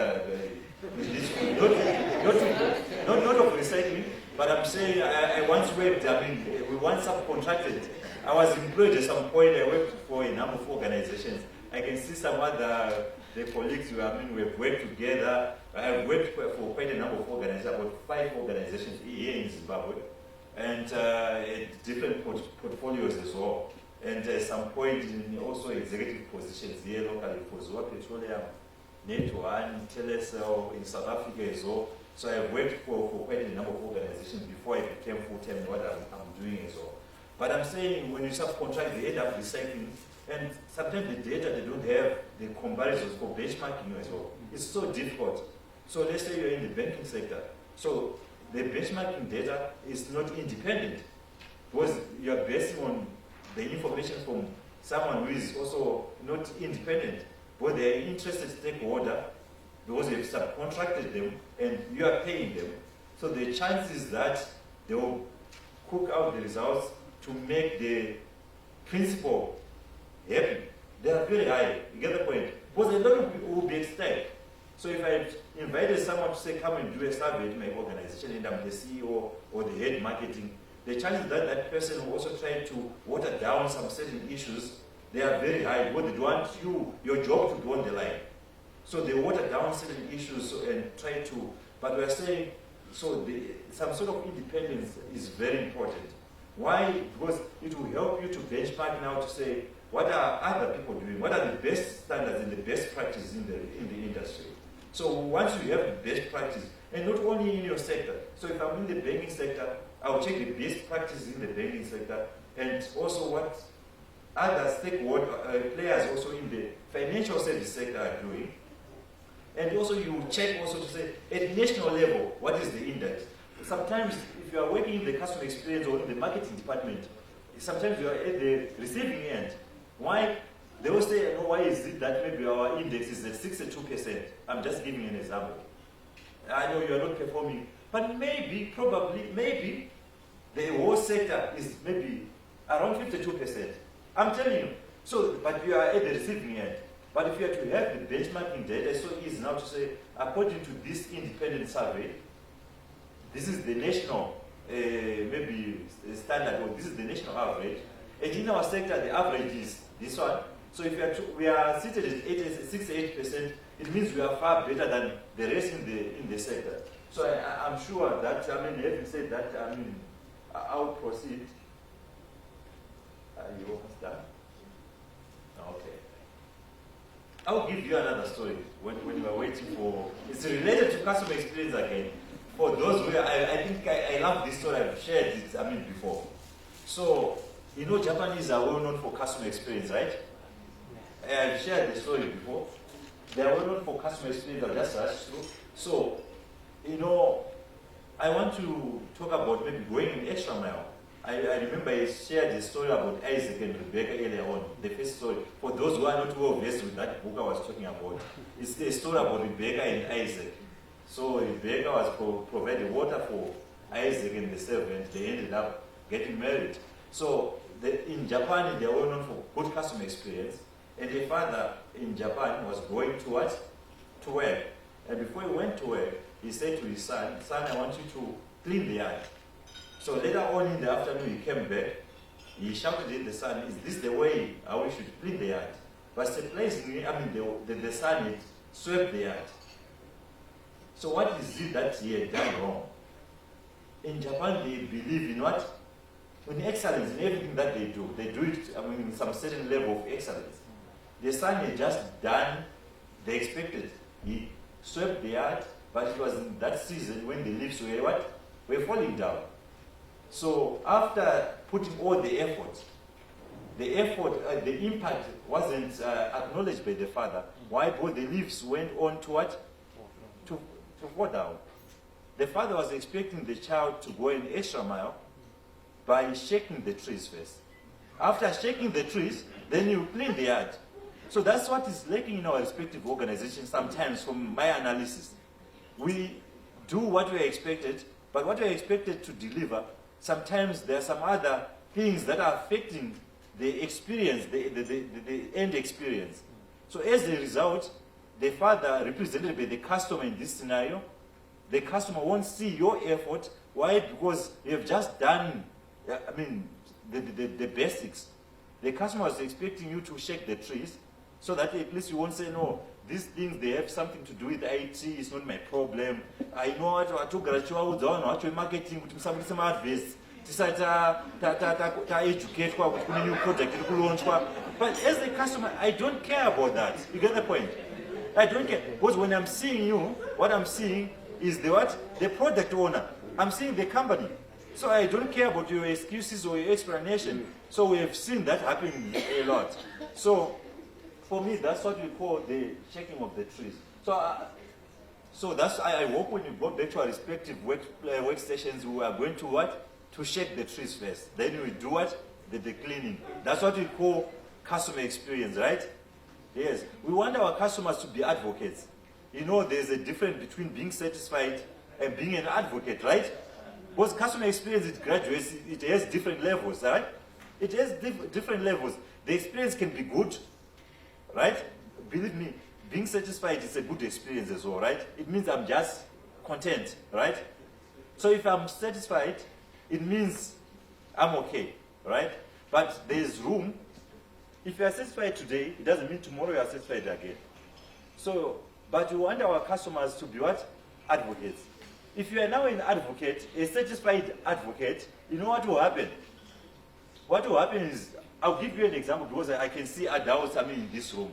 So, just imagine sister were satisfied, right? Sister were satisfied, pakauya umwe ane zvakawanda, something better to offer. My chances ekuti vanogona kumbofunga nezvazvo are high. You get the point? But if you are talking about being an advocate, sister who is an advocate, anotaura kuti baba wekwanguka hawana kumira mushe. You get the point? So munhu yega is a part-time market. Anototaura nekwasina kuswera mazvona. Zvasina kubvunzwa nekachotaura. Anodhedhe wekwangwa hawana kumira mushe. Anondipamba nemagifts, anotidai so, anozodai so. So that person, the chances that even if they do akazozora wakazobika mbodza, the chances that they will go to the next door, they are very slim. So we want our customers now to be advocates. That's what we call the shaking of the trees. The shaking of the tree, right? So having said that, I'm going to go straight to the next slide. I've done the introduction. My presentation that I didn't do this research, right? This was done by independent researchers, being spearheaded and funded by the Chartered Institute of Customer Management. And the report is there in full. I think the Charlene and team, they are going to share some books. So they are printed. It's a very big document. So they have a sectorial report for telecom sector, banking sector, insurance sector, which is well detailed. And they also have the national report with all the sectors included there. So this report, it provides insights and a number of other, parameters that are very key for your sectors, ranging from Net Promoter Score, customer effort score, all those customer satisfaction or customer service related parameters that you use to measure for your different organizations. They are all outlined in this report. But this is just a high level for you to just appreciate, so that when you are going to ask for the book from CISM, I'm sure it comes at a small price, so that at least they also cover for the research that was done across the country. So I'm just going to showcase the inputs and the outputs, from the research. And ultimately, based on the index, so these are different from the Service Excellence Awards that are being offered by CCAZ. By CCAZ Awards, they also get about 60% is contributed from this research. And they also do some Survey Monkey and stuff to get the final research for the awards that are going to be hosted, I think, in October. So the top 10 companies, they just rate now to say across all the sectors, which are the companies with the highest index, the top 10 indexes in Zimbabwe. So this is a multi-sectorial approach in terms of this. So this is what it is all about, the National Customer Satisfaction Index. So why do we need it? Whilst it's opening, so it's very important for government. So you'll find that the stakeholders who have endorsed this, we have almost all the regulatory authorities for all the sectors, banking sector, regulator for telecoms, for all the sectors on IPEC, they have also endorsed this research, and they also take the report also.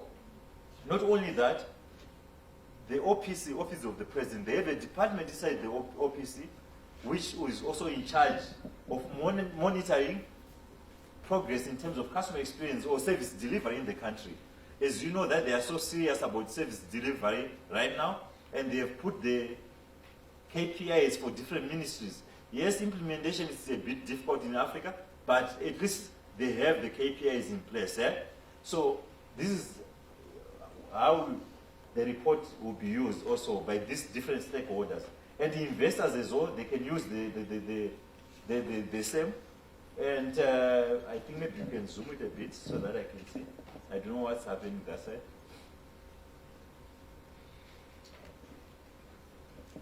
Right. So this report, it helps individual companies. If you are individual, so we are going to share this with you guys. Charlene and team, they are going to share with you. So they help individual corporates as well. Because you want to benchmark so that at least when you are doing your own research, you want to also see how are your peers in the industry performing in terms of that aspect. And I understand many organizations, now one of the key KPIs, starting from the CEO, and when he's going to the board, I've seen a lot of financial statements, they also have this component of the customer satisfaction rating. So if you are using, it means if you have your own rating in the organization, you can compare, right? To say, yes, we're at 82, but the national average is what? Is 64. So we are doing so well. So it will help on that regard. And it will also help in terms of the organization as well. Because sometimes I've seen a number of organizations, they struggle when it comes to measure customer experience within their organization.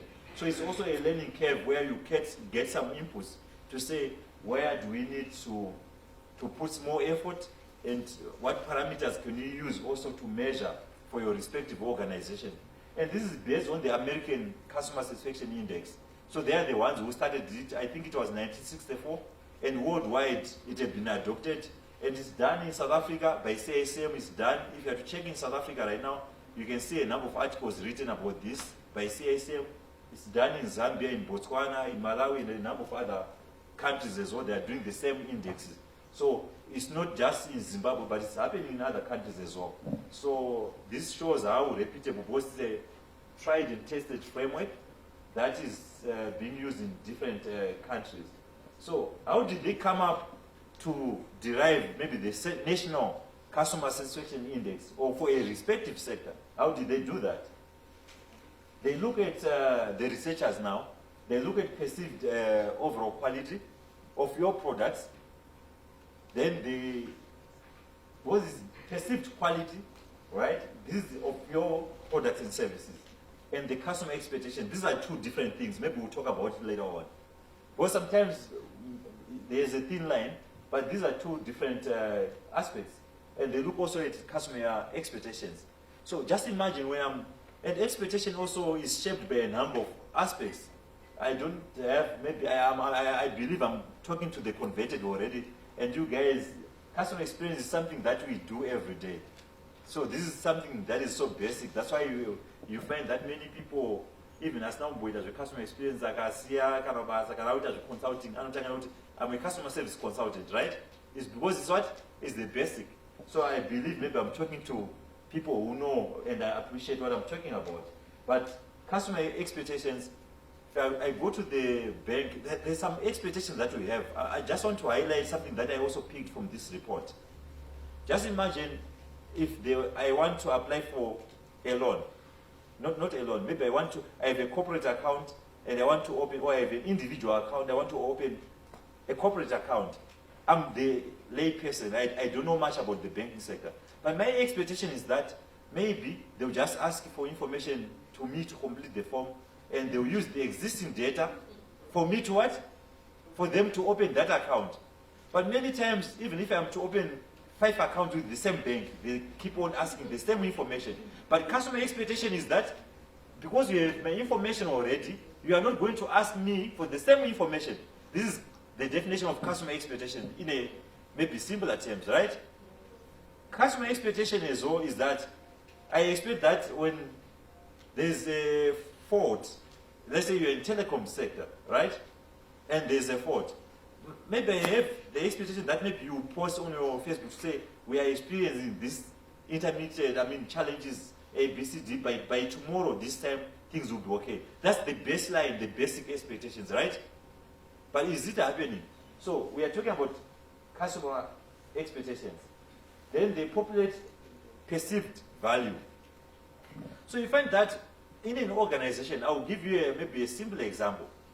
Do you know that Econet, why is Econet penalized by many people? It's not because their service is that bad as compared to the other telecoms players. It's because when you are looking at Econet brand, it's a very big brand. It's sort of, because, okay, let me not use an example of Econet, let me use maybe an example of an individual. Our Munuchai MC, right? So, maybe if he's is a journalist, maybe a seasoned journalist and stuff, and he understands public relations. So because it's him, if he acts in a certain manner, maybe he responds to someone in a certain manner, but because my perceived value of him, right, they are so high, the standards, as compared maybe to him. So he may do the same thing, but he will get away with it. I won't punish him. You get the point? But because it's you, because of the value that I give you, right? It means you'll be crucified if you do the same thing that he's doing. You get the point? And at the same time, because it's rhinos, there are certain things, if I want to imitate maybe my brother Passion and do the same, people want to I'm telling you.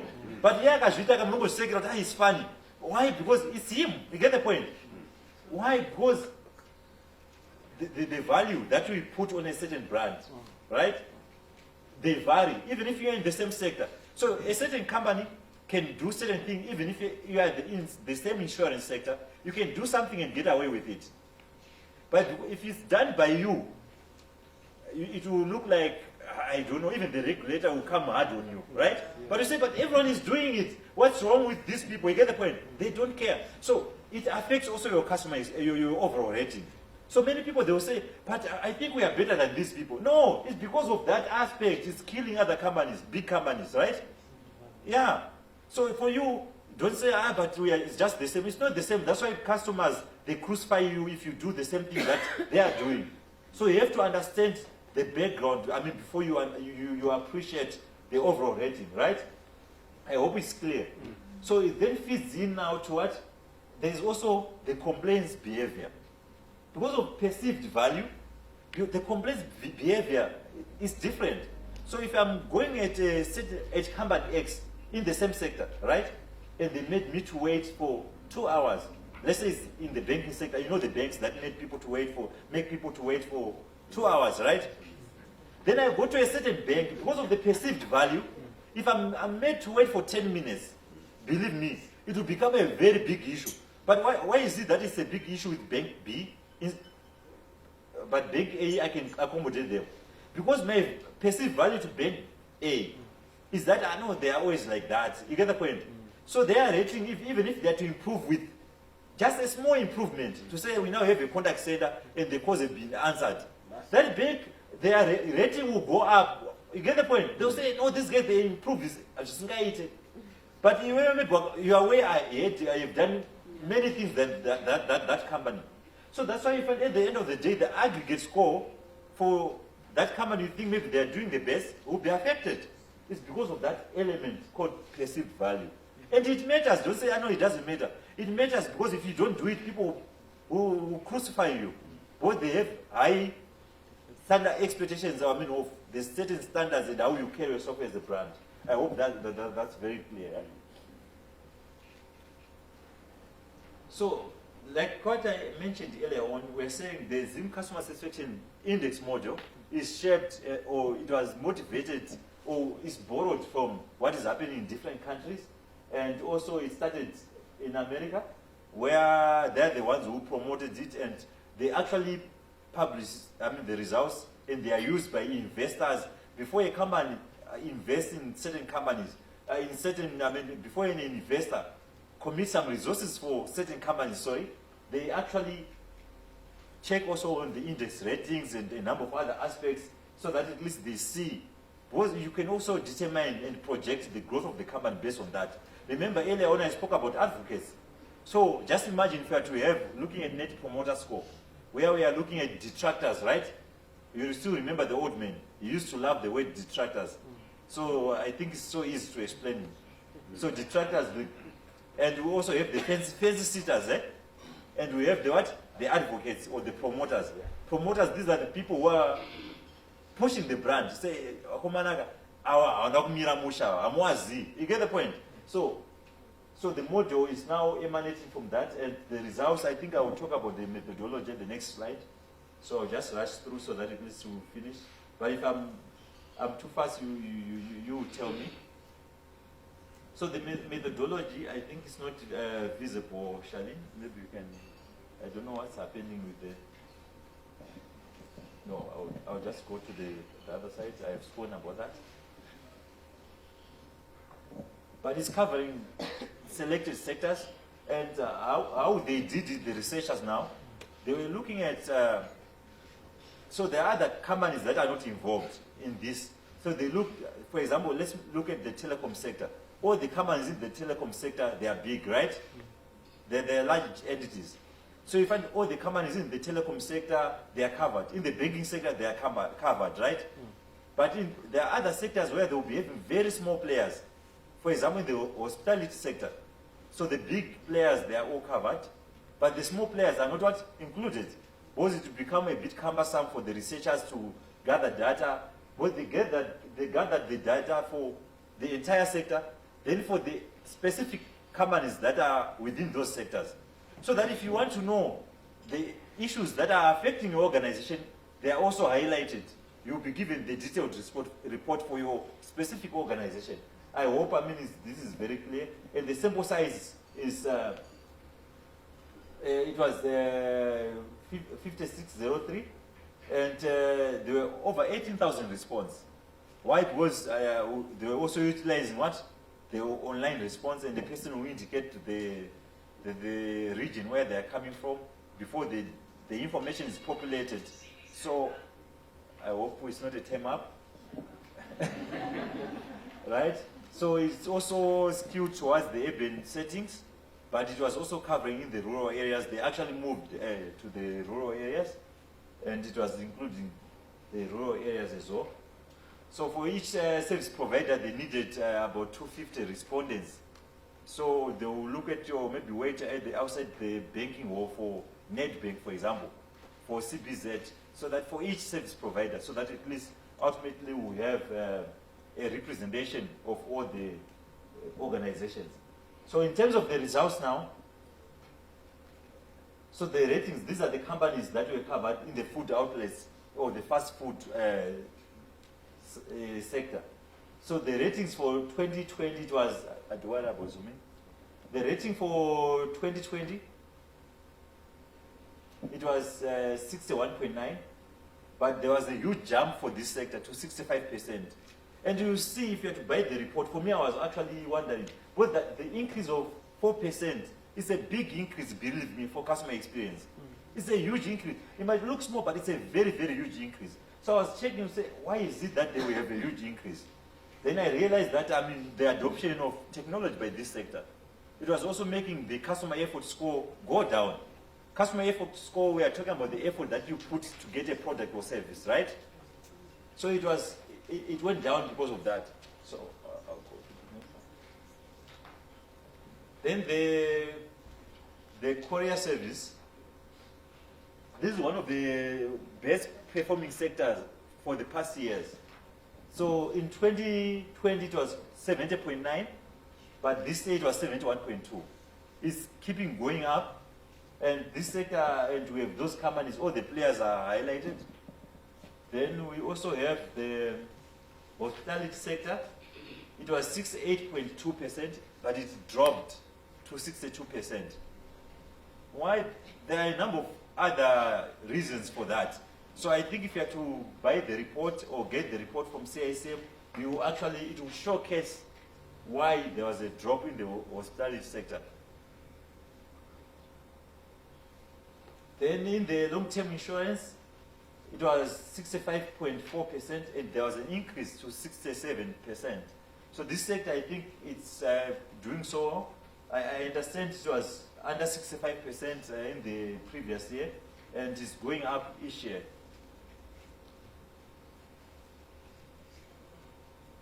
Then in the service stations, or the petroleum sector, it's also dropped from 62 to 60%.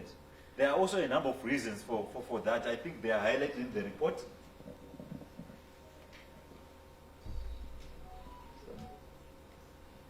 Then in the retail sector, looking at the grocery category, the retail sector, there was an increase from 65 to 66%. So the reasons are also showcased, but if you are to ask questions, I think we will also outline some of the other reasons, but I'm just rushing through. Then the ISP sector, from 62, there was an increase again to 64%. Where there's some deep, maybe dive, that's where I will do some explanations for the interest.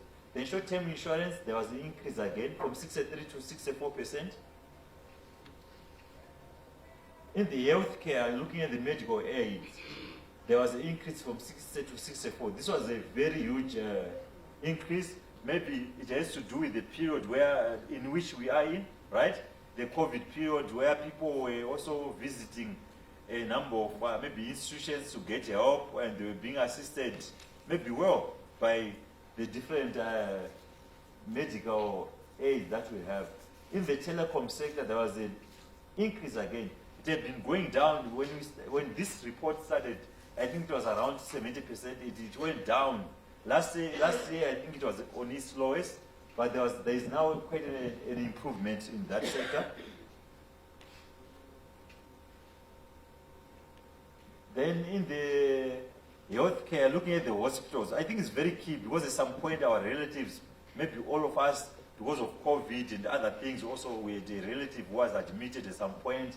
So there is an increase from 58 to 60%. I think the healthcare workers, they did so well under the extreme conditions that we're going through, the difficult conditions that we're going through as a nation and globally as well. Then in the retail, looking at the clothing sector, there was a slight increase. So I'll just... In the banking sector also, there was a slight increase from 59 to 63%. So all the banks were also included, including a specific rating for a particular bank. They are also rated. And security sector, we thought, it was also covered. Why? Because they also affect the experience of different service provider. Because usually security is outsourced, right? So it's very important to also understand the ratings of different security organizations. But there was a drop in the overall rating of this sector. So this was looking at government, state-owned entities and stuff. And there's again a decline. Last year, it was also going down. It was around 47%. The previous year, I think around 49%. And it seems it keeps going down. The rating for most entities in this.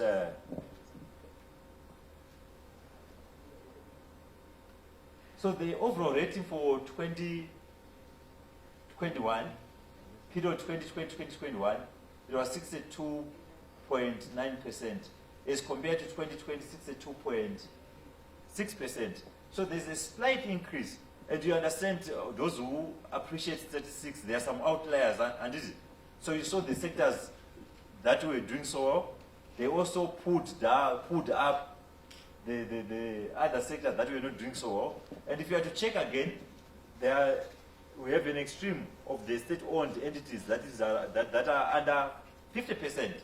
So if you are to check on those figures now, that's why we ended at 62.9%, which is an increase. That 0.03% is a huge increase, right? So if your company is at 70%, it's either you are doing extremely well, or maybe the researchers, they are generous, or they didn't populate maybe the figures together. Because this model is very scientific, and they are also using somewhat various technologies as well to input and populate the data for them to come with the overall rating. So you can, okay, so having said that, there are some overall, the companies maybe that had the top indexes in different, so this is not per category, right? These are not service excellence awards, but it's just for them to understand also. So we have companies, different companies that had top indexes. So in the next slide, which is the last slide, I hope you also have a look on the overall report, right? So that you understand in detail what I was talking about. But at the same time, we want to appreciate and present the certificates to the companies that at the top indexes, and before we break for lunch. So I'll invite Elvis to bring me the certificates.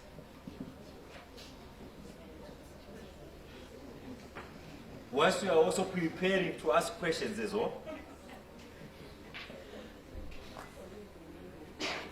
So these are different from the other awards, which are still based on research. So the report is there. You can actually see the mark complaints are banking, so and so on. A problem. All the things are really detailed in this, right? So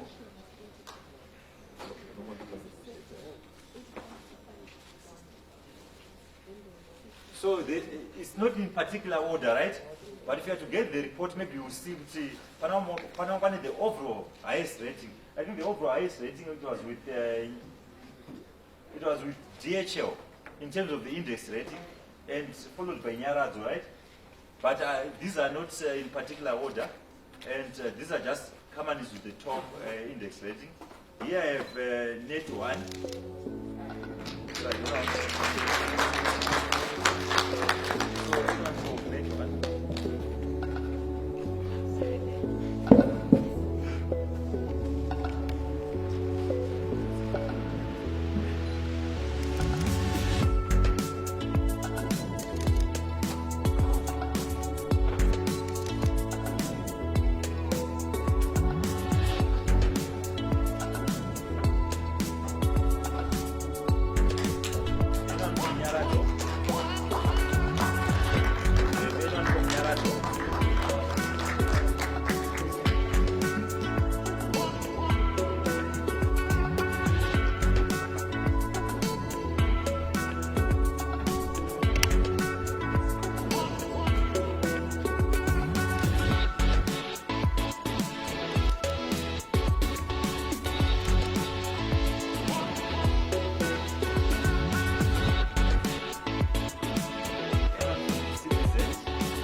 Eco-Shore sites, that's what I'm told, that they're the ones with the cassava.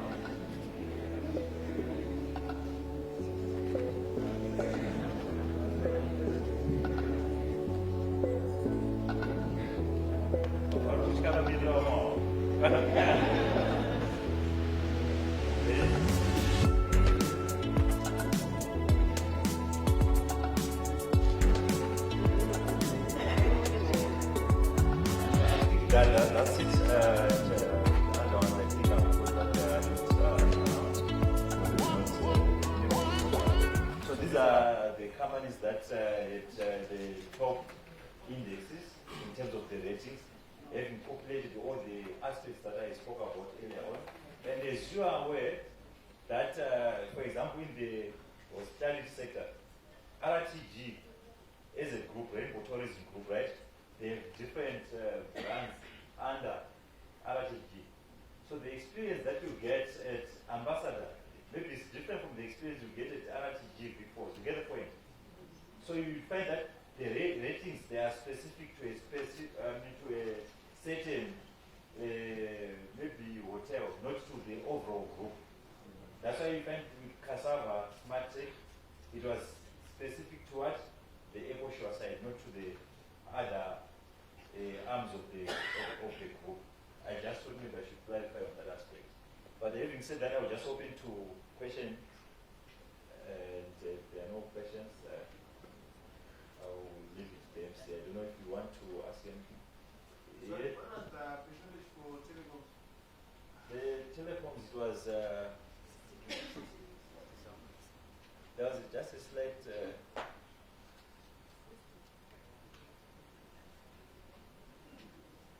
I hope you get the full report, boss. Therefore, mobile for the internet,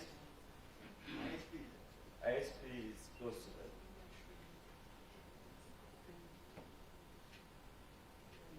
It's 64%. Last year? 62.6.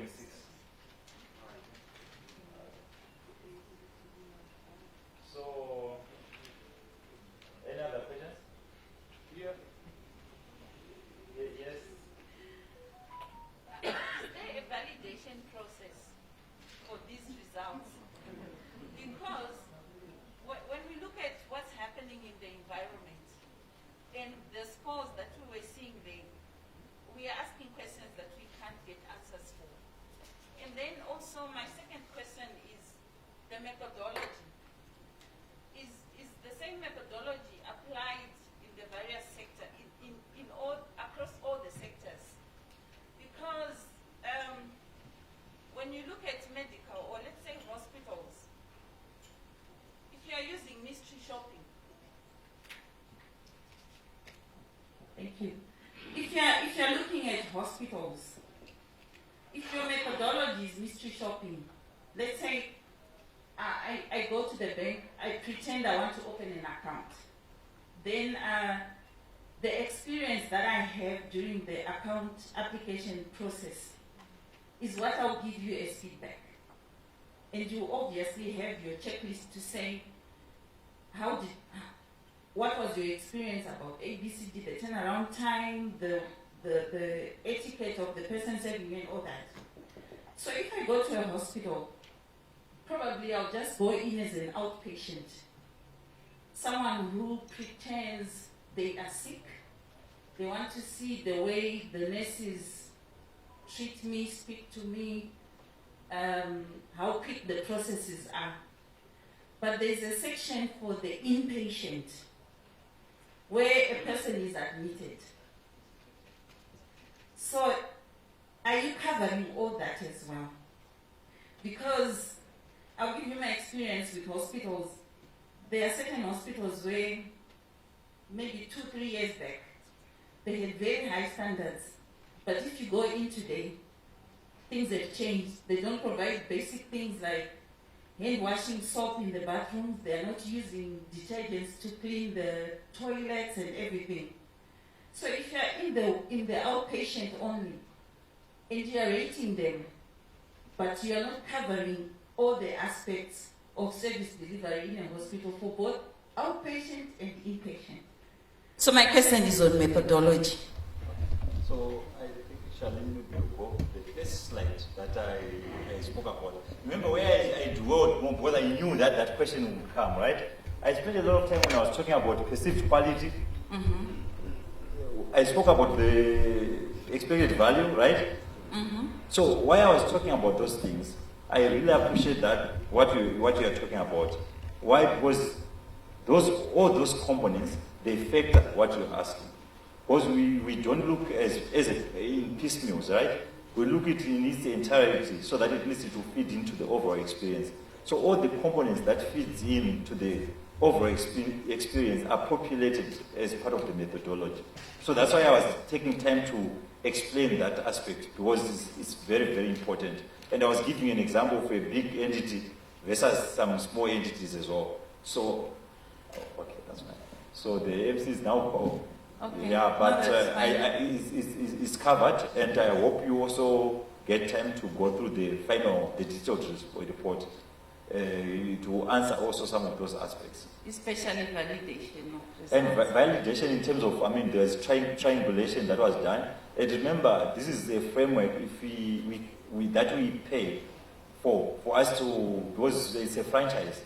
So if we do it wrong, they will take away the franchise.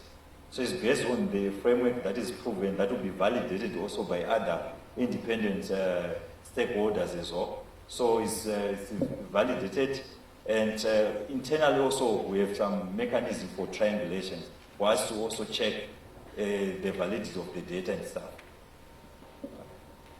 Maybe last question, then I'll hand over to the MC.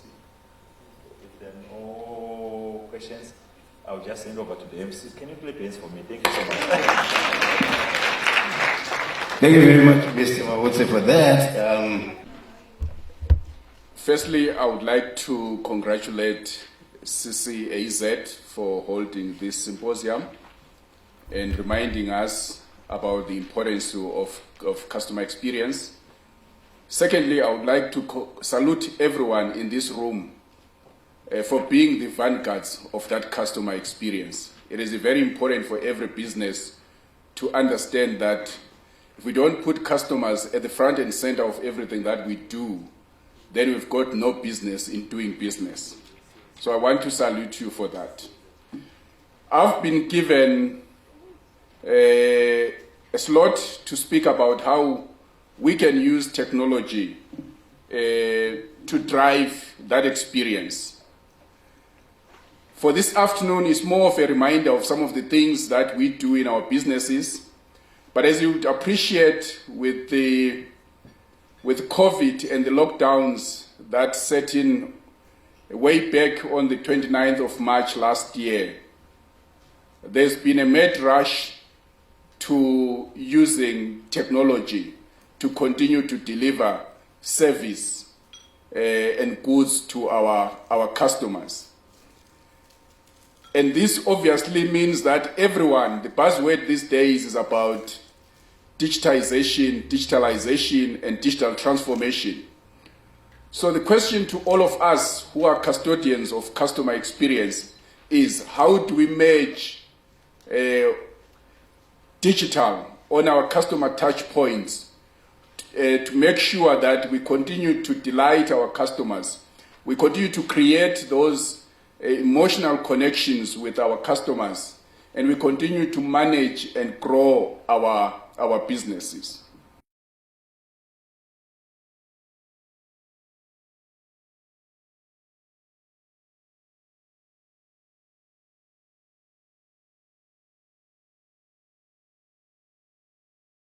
So there's been obviously an explosion in digital connections and globalization, and this has seen a rapid growth in digital technologies that have kind of revolutionized the delivery of services. And the role of technology in doing all this is to maximize the capacity of our businesses to serve the customers. And the advancement has been phenomenal for all of us. So the question to all of us is, how do we begin to use this technology to our advantage? And there are quite a number of things that we can begin to look at. The importance of CX touch points and how we can use those touch points to deliver service. Customer touch points are the brand's point of customer contact. For anyone who is in business, customer contact is the start and finish of the customer journey. And herein we find technology being an enabler to allow those opportunities to develop service delivery solutions such as anytime access, self-service, and connecting information for faster and more accurate decision making. and making that positive customer experience that fuels brand loyalty, brand growth, that grows our sales, and all these things are very vital for us. What technology has done to all of us is to allow customers to take ownership and control of their own services. It helps increase the speed of customer interaction. Customers are no longer demanded to wait on a phone call. And I'm sure all of us have had this experience where you wait on a phone call and they keep on telling you about their products. They keep on playing some music that you don't even want to hear. Customers don't have to wait for that. They want to have live chats on a customer website. They want to make sure that there is speed in communication, which increases their convenience and also allows for us as people that are in customer experience and marketing that we can then begin to have targeted campaigns. So those are some of the things that are very key for us in using technology. One, to provide that mobile access that simplifies their task, to make customers take responsibility of their own customer journeys, to provide the communication solutions, and to give customers exactly what they want. So those are some of the things that are important.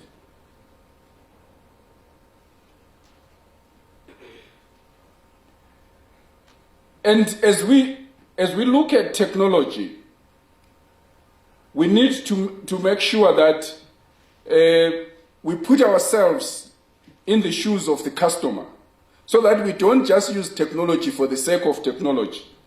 We need to understand how customers navigate across the touch points as they move through the journey. We need to anticipate those customer needs and expectations and their desires during that part of the journey. But more importantly, we need to begin to build an understanding of how the technology works. And in so doing, we'll be able to define the gaps between technology and the human interaction. And as we do that, we need to begin to understand the root cause of the issues, the pain points that the customers are faced with, and redefine those pain points and how we then engage with our customers to provide a delightful customer experience and also to provide a memorable customer experience. So those are some of the things that are very important for our customers.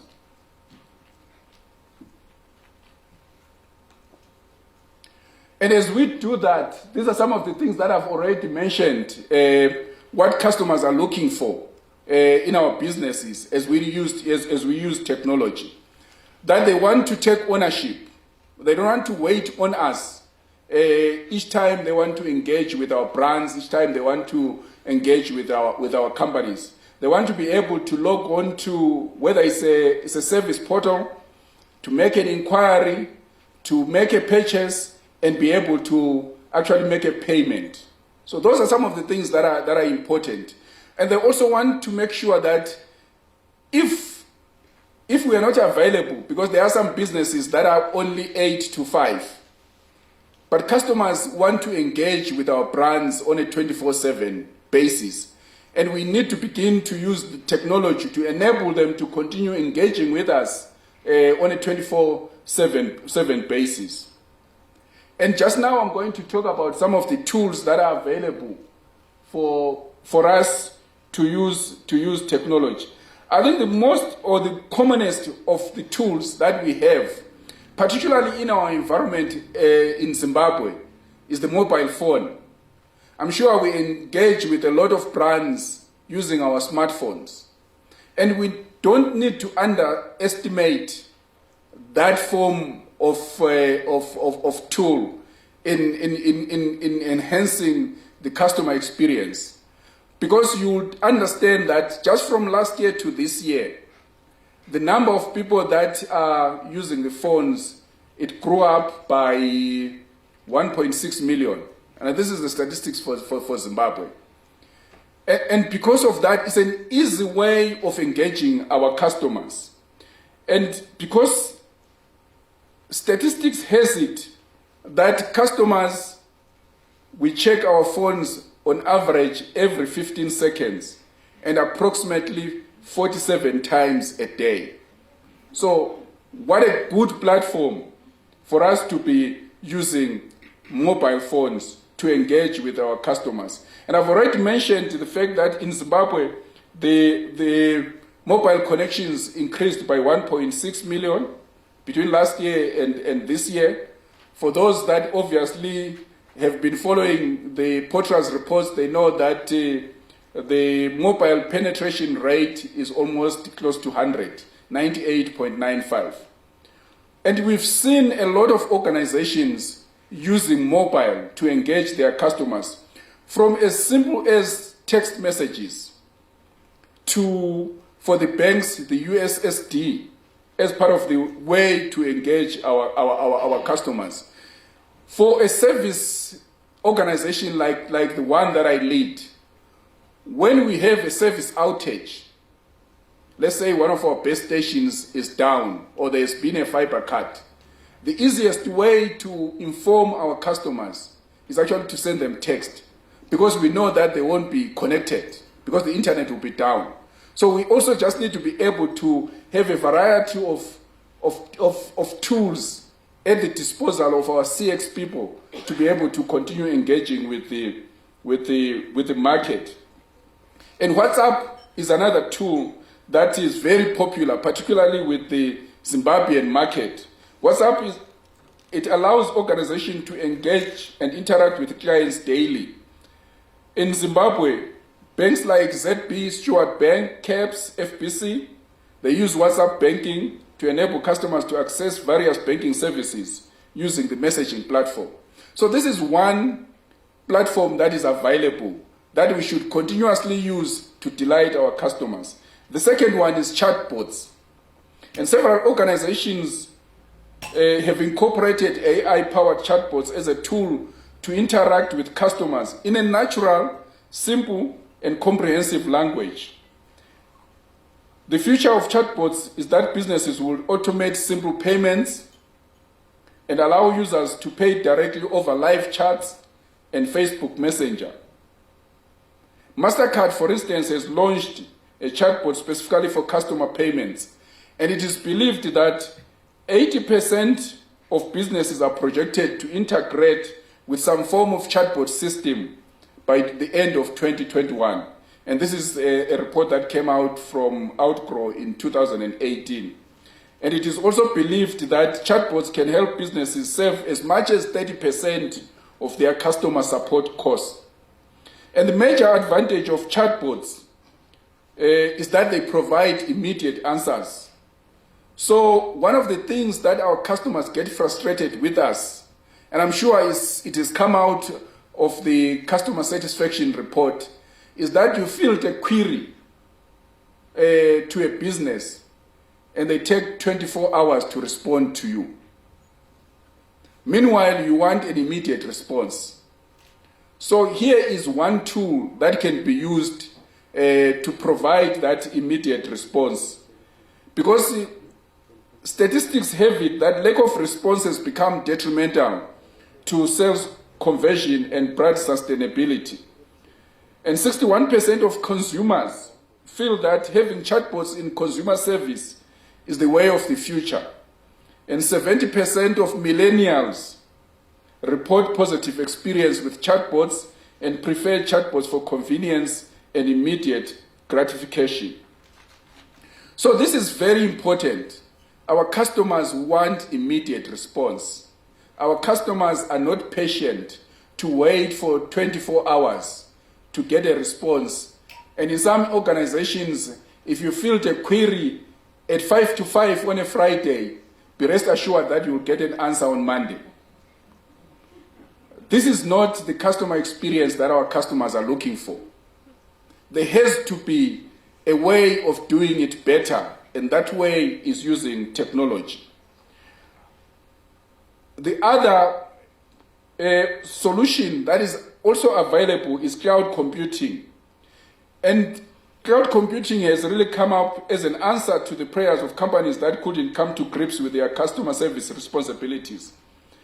Customers these days don't demand a satisfying customer support, but what they are looking for is a sustained customer engagement that can deliver a richer and more fruitful customer experience. And cloud computing provides omni-channels through our CRMs to ensure unified and seamless customer experience across all channels and enable customers to have consistent brand interactions. And this is very important, that our customers want us to be talking to them all the time. And if you have a website, it has to be on the cloud. Because if it's on-premise, it means when we've got power outage, for instance, and last week I was seeing a schedule that was sent out by ZETDC that the load shedding is upon us again. And if you've got all premise CS solutions on your own servers, you won't be able to deliver this service. So cloud computing is something that, as vanguards of customer experience, we need to advocate for in our organizations. And these CRM solutions ensure that all customer-facing processes on the business are performed optimally and they deliver immense value for organizations. So for customer experience, it has to be seamless and the whole organization has to be involved. So cloud computing is something that we should embrace, all of us. And we need to make sure that our websites are interactive. Gone are the days where you put up a website where you just have your mission, your vision, your values, and then end there. Or if you're lucky, you put your products, but customers cannot engage with you. They can't make a query. They can't they can't place an order on your website, or let alone make a payment. So these are the things that we need to be aware of as customer experience experts.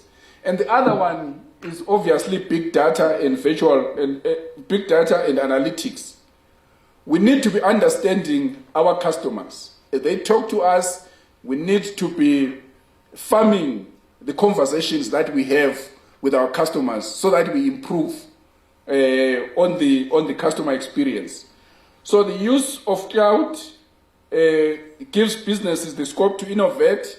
It enhances operational flexibility and scalability. Businesses can transform their customer relationship models quickly to meet the expectations of the target customers by collecting data from various sources and analyzing it. Basically, the cloud helps to keep pace with the demand of the market, and understanding customers will give you better insights into their needs. For example, there is one CRM system called Ameyo. It takes note of customer interactions, which can better guide business decisions and show what customer pain points are. Because at the end of the day, we have to be dealing with the customer pain points. We have to be creating the positive customer engagements. We have to be creating the emotional connection with our customers, and we have to be making customers have a positive perception of our brands and of our products. And therefore, as we use some of these tools, we are able to get those customer insights and go back into our business and craft solutions that deal with those pain points. And last but not least, the two other solutions that are available. The AI, which is virtual reality and augmented reality in one line, and also using voice capabilities. Just talking about voice capabilities in particular, because this is closer to home than AI, for instance. Voice capabilities have also begun to add value to our customer experience.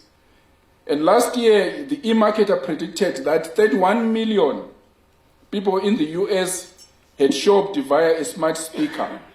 And research and development in speech and language fields allows us to interact with machines in a highly conversational and natural manner. products, machines, and applications can now understand different languages. And I'm sure we've seen that with Facebook in particular, where if you say my location is Harare, they'll then probably convert and start coming to you using Shona as a language. And if you say your location is in Bulawayo, they'll come and engage you using Isindebele. So these are some of the intelligences that have been built into the machines, so that these machines are beginning to understand different languages, different accents, dialects, and even distinguish people when they are speaking at multiple times. And I think this is very important. I'll just give you one example within our group, Cresta Lodge, where they are now using Alexa in some of their rooms. And this is part of the voice capabilities that I'm talking about. So these are some of the things that we can use insofar as technology is concerned to enhance our customer experience. But technology by itself is not an end. I think we've covered all that. These are some of the statistics where we're saying 80% of the businesses by end of this year will be having chatbots. We've got to look at, yeah, that's the one. We've got to look at some of the things that as customer experience experts, we need to be aware of. That much as we want to use technology to maximize the customer experience journey, there are some pitfalls that we need to be aware of as we interact with technology. Just last night, I attended MegaFest, and one of my colleagues was telling me that fielded a call to one company and was responded to by a sales agent who said, please refer your question to our website. What we want to ask, go to our website. That's obviously a fault in the use of technology, because people then, it's not even a fault, it's an abuse of technology in delivering bad customer service. So with all the technology that is available, some of the disadvantages, and I've just taken a few that we should all be aware of, because I'll also be speaking about how we merge technology and then the human interaction. One of which is the lack of emotional connection and human touch. All relationships hinge on emotions, and those between customers and brands are no different. A crisis puts the strengths and the weaknesses of a relationship under the microscope. And during these unprecedented times, customers are looking for genuine relationships with brands, and they find it easy to communicate with. So the fancy chatbots do not actually provide solutions to customers and simply become replicas of existing physical systems. And this is very important, that at times, as people that work in customers' experience departments, we then tend to be over-reliant on technology and forget that our customers are human beings. They want that emotional connection. When there is a crisis, our customers want to pick up a phone, talk to someone, express their emotions and frustrations, and get an assurance that a solution will be found for their problem. So that's one aspect that I want to raise, that the responsibility of creating an emotional connection still lies with us as the human beings, not the technology. And the second one is understanding our demographics, the demographic mismatch and the faulty sides. Brands can fail customers with faulty channels and slow responses. And customers still need the human touch when a situation is too complex to handle and the problem is taking too much time, or even when needing convincing that a brand is worth it at all. For example, the older consumer generation may prefer voice, as customer service has traditionally been conducted via telephone.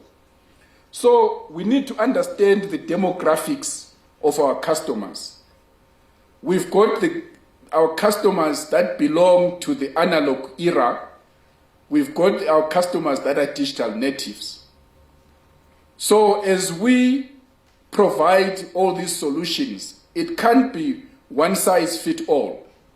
We need to also be able to say, if it's an old lady trying to get a service from us, phoning us from Jocholo, we can't then say, no, you need to log on to our portal, you'll be able to be assisted. Because that demographic doesn't understand that kind of a touch point. But if it's a young millennial, then they will be excited to go onto the portal and have self-service. So that mismatch at times, it poses a challenge for all of us that are in customer-facing responsibilities. And then lack of training. Most customers shy away from technology because they might not know how to use it. And the solution is to train our customers to use technology. Offer an incentive for customers to use self-service digital technologies, because technology can drive excellent customer experience, and it can also drive customers away if they are not ready to do it. So you might say, we've all gone digital, but your going digital might only be speaking to 30% of your customers. What happens to the 70%? Are you saying you've gone digital and the 70% should go to competition? Or you should continue providing them with a touch point that they are used to because they are a very important constituency to your business? And if there is an opportunity to train, because people are afraid of technology, whether we like it or not, there is that fear when it comes to technology. Therefore, it's incumbent on all of us to train our customers so that they are comfortable with technology. And besides the fear of technology, there is also the fear that, am I safe when I am on the net, when I'm being asked to share my personal information? Is it going to the right person? Is it secure? Or, before I know it, my personal information will be in the public. So those are some of the things that, as we continue to improve our offerings by using technology, we need to be aware of as well. That besides being afraid of using technology, there is an obvious fear that the information that we putting online, is it secure? There are people that will not want to share their information. They would rather write it on a piece of paper and give it to a person instead of filtering it on the net, which is the same information. So this becomes a problem where customers feel that their data is not secure, and therefore they would rather not interact with the technology. And herein comes the element of the human intervention.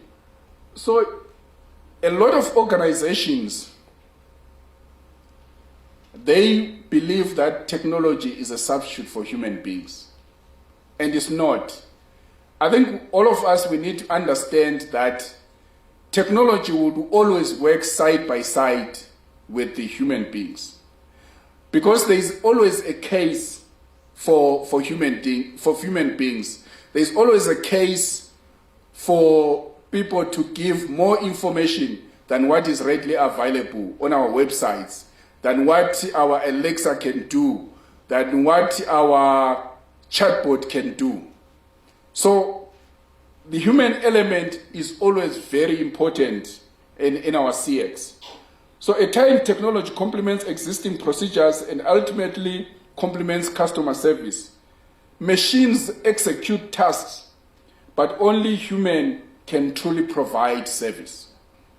And there is a need to humanize the digital experience through positive association, emotional attachments, and creating the positive customer perceptions. Customers are now experiencing less bricks and more clicks, and the COVID pandemic has drove away many customers to shop exclusively online. And although social media interactions are the norm, we need to begin to understand that our customers still want us.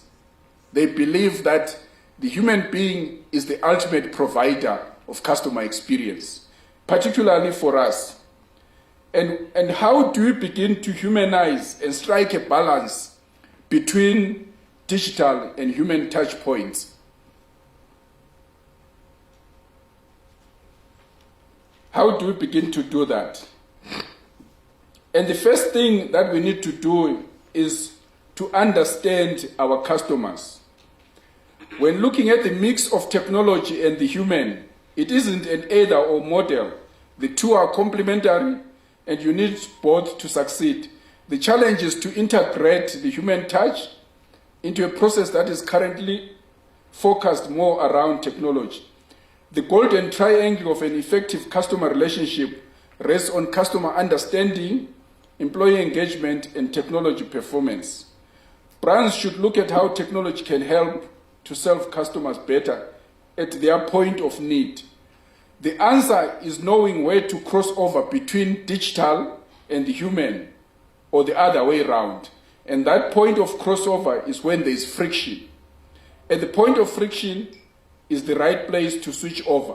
So, for instance, the chatbot would know when there is a flip, when to flip to the customer over to a live agent, and vice versa. And once an entity knows the point of friction, and this point of friction is where the rubber meets the tar. We need to know that now is the time for the human being to intervene and give the customer that seamless experience that they deserve. And the other one is to understand what customers relate to. And therefore, we need to strike a balance. You need to identify what level of automation your ideal customer is comfortable with. And we should find out how much value they place on human interactions as preferred to technology. I'll give you an example.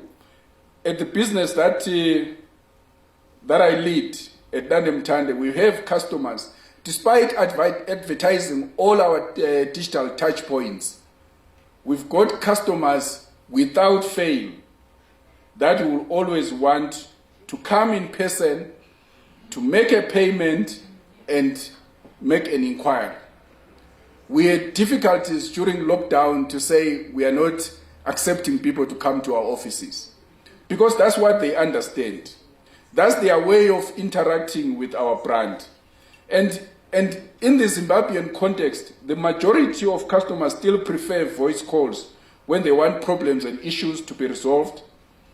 And they want voice calls because they know they can express their emotions through those calls. And they always believe that the response will be faster when they phone.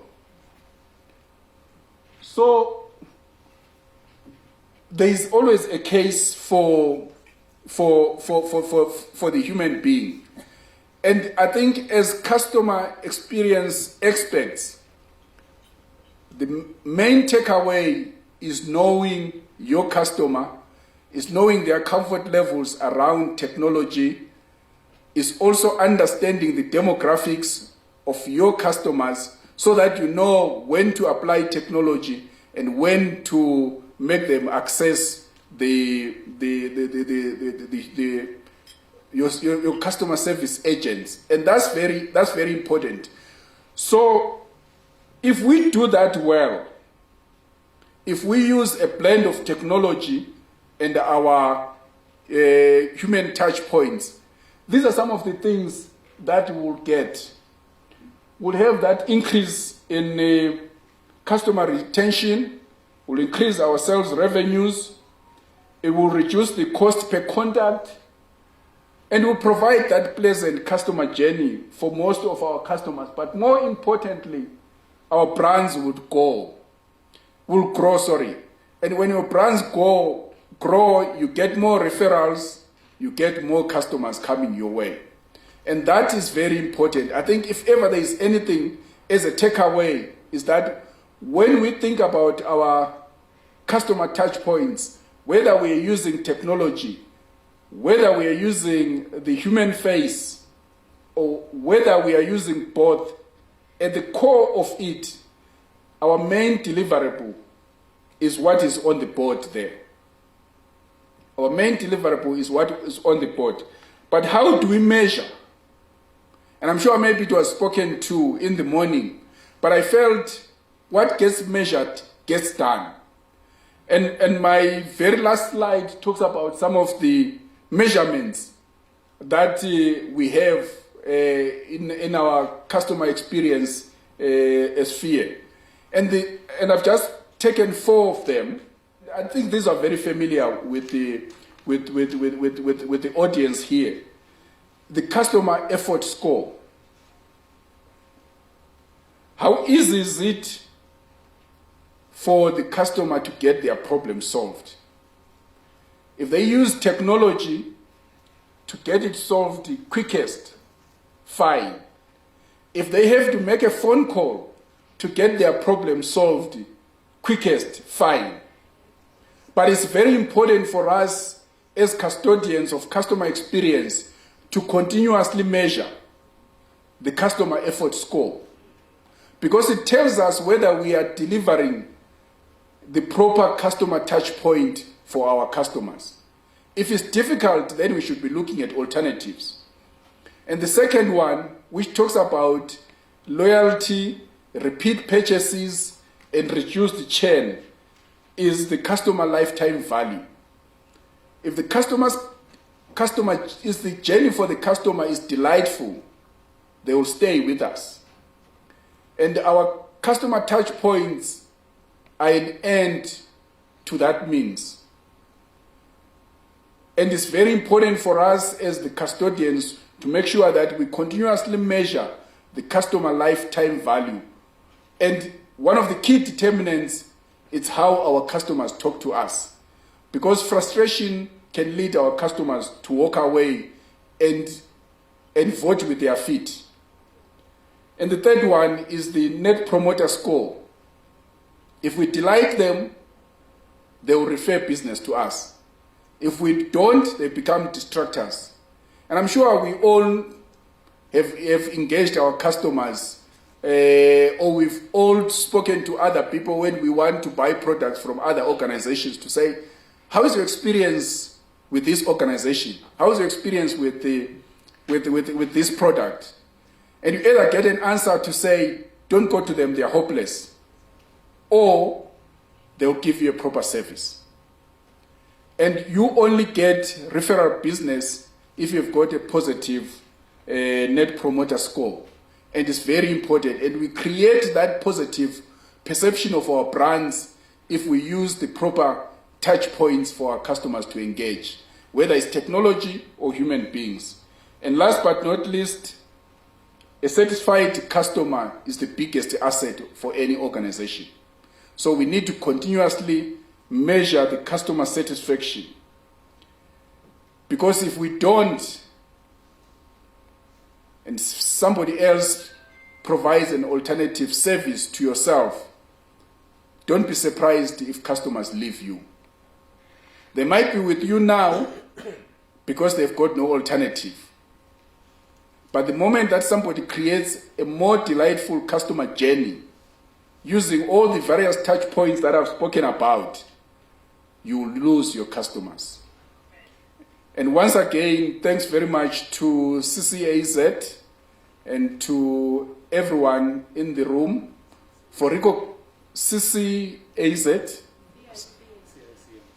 Okay, I'm following this one. CICZ. It's complicated. It's complicated. SISMA. Once again, thanks very much to SISMA for allowing me to have an opportunity to share some of my insights about customer experience, and to emphasize to all of us that without our customers, we've got no business in doing business. That the touch points that we have in all our businesses are the only things that we have insofar as brand loyalty is concerned, insofar as sales growth is concerned, insofar as chain management is concerned. And once again, thanks very much for this opportunity. My name is Tando Kembo. I'm the Chief Operating Officer at CMAS. And I'm the one who's been tasked to talk to you about practices for a great digital engagement or experience. And this is our story. Us sharing our story is not to say we're the gurus or we've done it so well, but we are learning and we are willing to share what our experience has been, particularly in the last 2 years when we took the intentional journey to go for digital engagement with our customers. And by customers, I'm talking about our members, the service providers who are the doctors, the hospitals. We've tried to actually engage all of them digitally in various ways, and I'll walk you through that now. Okay, so first I will talk to you about, that is actually supposed to read the topics that I'll be talking about. I will talk to you about us. And the reason why I'm going to do that first is so that you can have the context to the challenges and some of the intentional moves that we've made in the digital journey for our customers. I will talk to you about our challenges and our plans at a very high level, and I will talk to you about what we are learning from this journey. So to kick us right into about us, I always love starting with our purpose, because I always say our purpose drives what we do as CMAS. So our purpose is to inspire healthier communities by providing global standard health and wellness solutions. For us, this is the reason why we wake up. It is the reason why we come to work. And one of my favorite parts of this purpose statement is the global standard. I think coming from Zimbabwe, coming from Africa, we tend to be viewed as behind or in a black hole of sorts. But I love that we are challenging ourselves to be compared with global players. I'm sure if there were aliens, we would actually say, universe standard. But hey, we have to work with the global standard for now. This is our CMAS group. I'm sure you are aware of our functions. We have the medical aid, which is the fund, which houses our members. We have Medco, which is our administrator. This is where our systems sit. We have healthcare services. These are our service units, and they encompass clinics, dental clinics, pharmacies, rescue, which is our ambulance or evacuation service, med labs, dialysis, and we also have a health guard package, which is actually a regional product that we have for our international clients. Added to our services, we have value proposition services. So these are add-ons. We always say, yes, we are primarily a medical aid society, but we have evolved over the years. We now provide way more than just paying claims. So I've already talked about the evacuation services. We have what we call our blue zones. Like I said, doctors are actually our customers. So we do have some doctors who are in what we call the blue zone. These are doctors who are aligned with some of our strategies and charge minimal to no shortfalls for our members. We also look at tailor-made benefits and flexible waiting periods for our members. And these sometimes include separate schemes that we actually administer on behalf of our members. They do not necessarily need to be CMAS members. We have our iGo flagship. We're very proud of this one. We're the first ones in the wellness arena. And we always say wellness is beyond just going to the gym. There's actually 8 dimensions of wellness, and our team is very strong in pushing that to our members. It is a free add-on package for all our members, and we actually have experts in this team, including a dietitian and a wellness coach. We also have other value propositions like discounted pensioner contributions. So for people who've been with CMAS for more than 10 years, by the time they turn 65, they enjoy discounted contribution rates.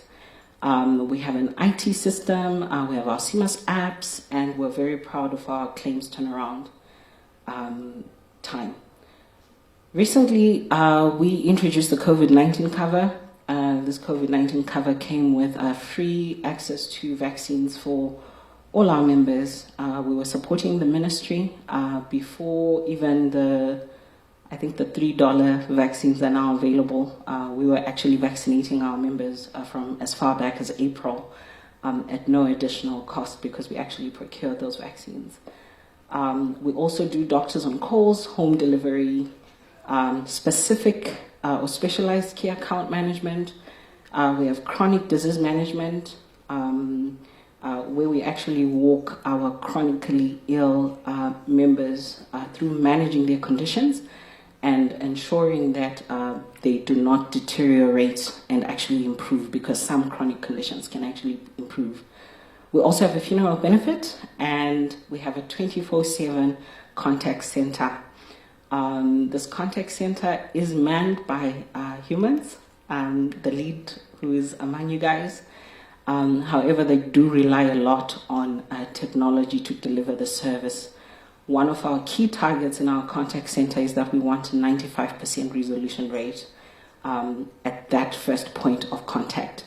And our contact center also takes care of our Facebook, even though we recently introduced a chatbot there. They also take care of our web chat, they take care of our emails, and they're pretty much experts in just about anything to do with CMAS. Like I said, only 5% is what they refer to other departments.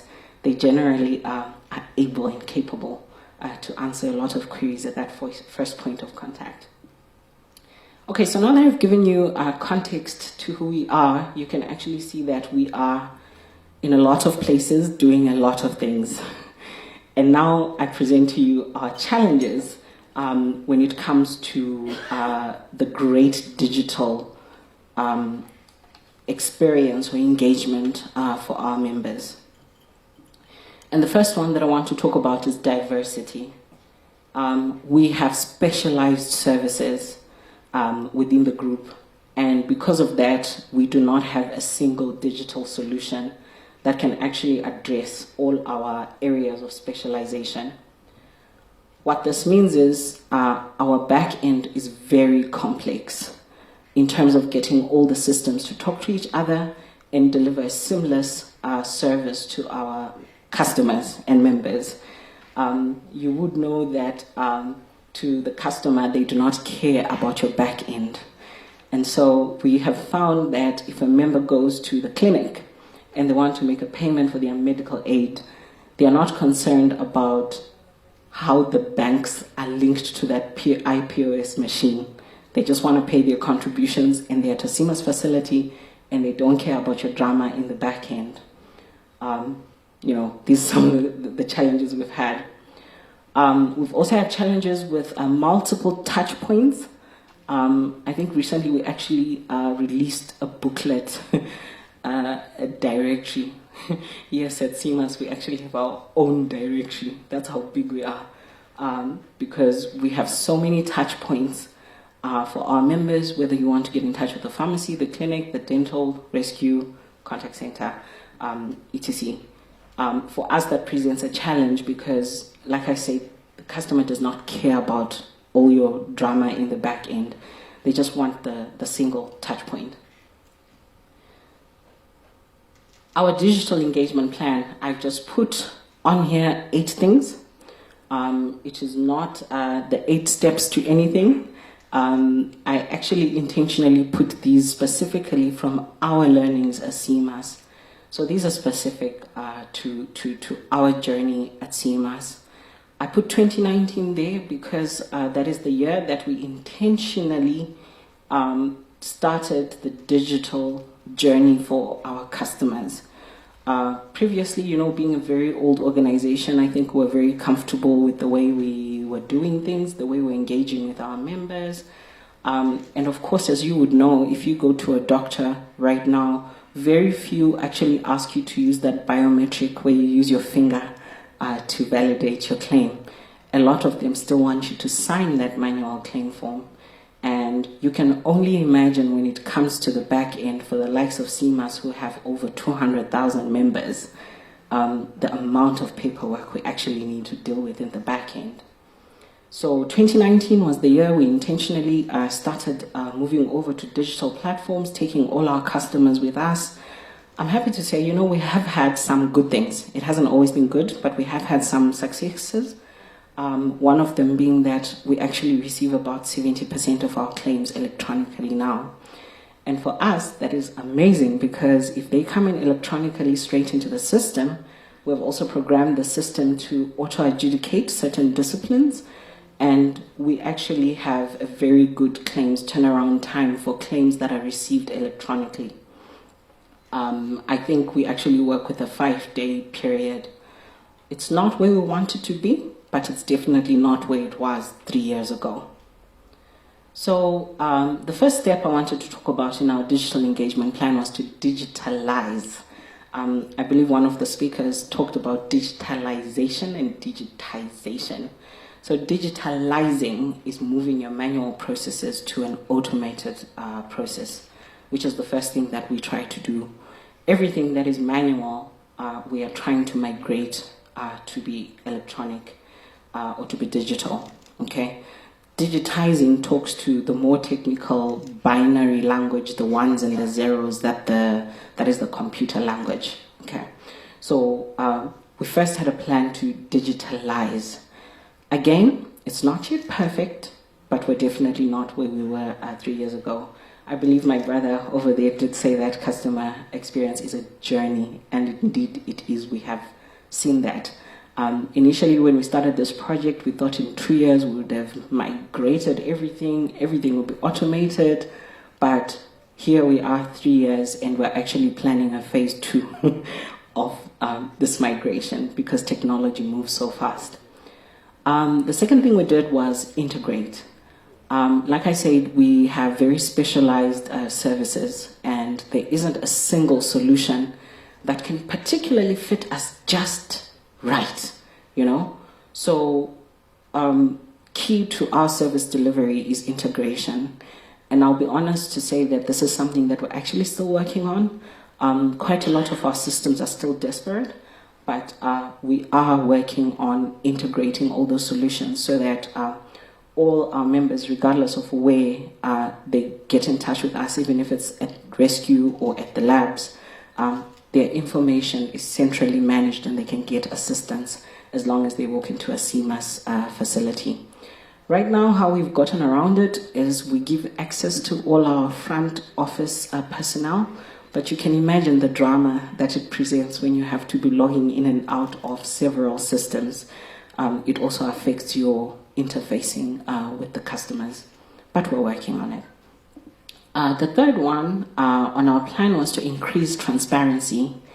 One of the things we're very proud of with our adjudication system in particular is the amount of information it gives to the members and even the service providers who are the doctors. Previously, I think one had to rely on calling our contact center, logging a request, getting an email sent before they actually got the status of their account. But now, using our CMAS app, our members are actually able to even see the detail of their benefits by line item. They're able to see the claims that are in process. They're able to log queries with us. They're able to update their contact details, and it updates the server directly. Our service providers, who are doctors, are able to do what we call benefit booking. And what that means is they warn us that there's a claim that is going to be coming, particularly for those who process manually.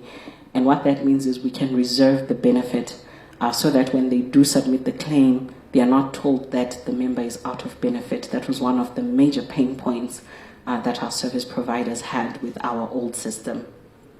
So those are just some of the changes that we've made. We've also increased ease of use. I think this one was still working on it. I think Mr. Ngobe did talk about the difficulty of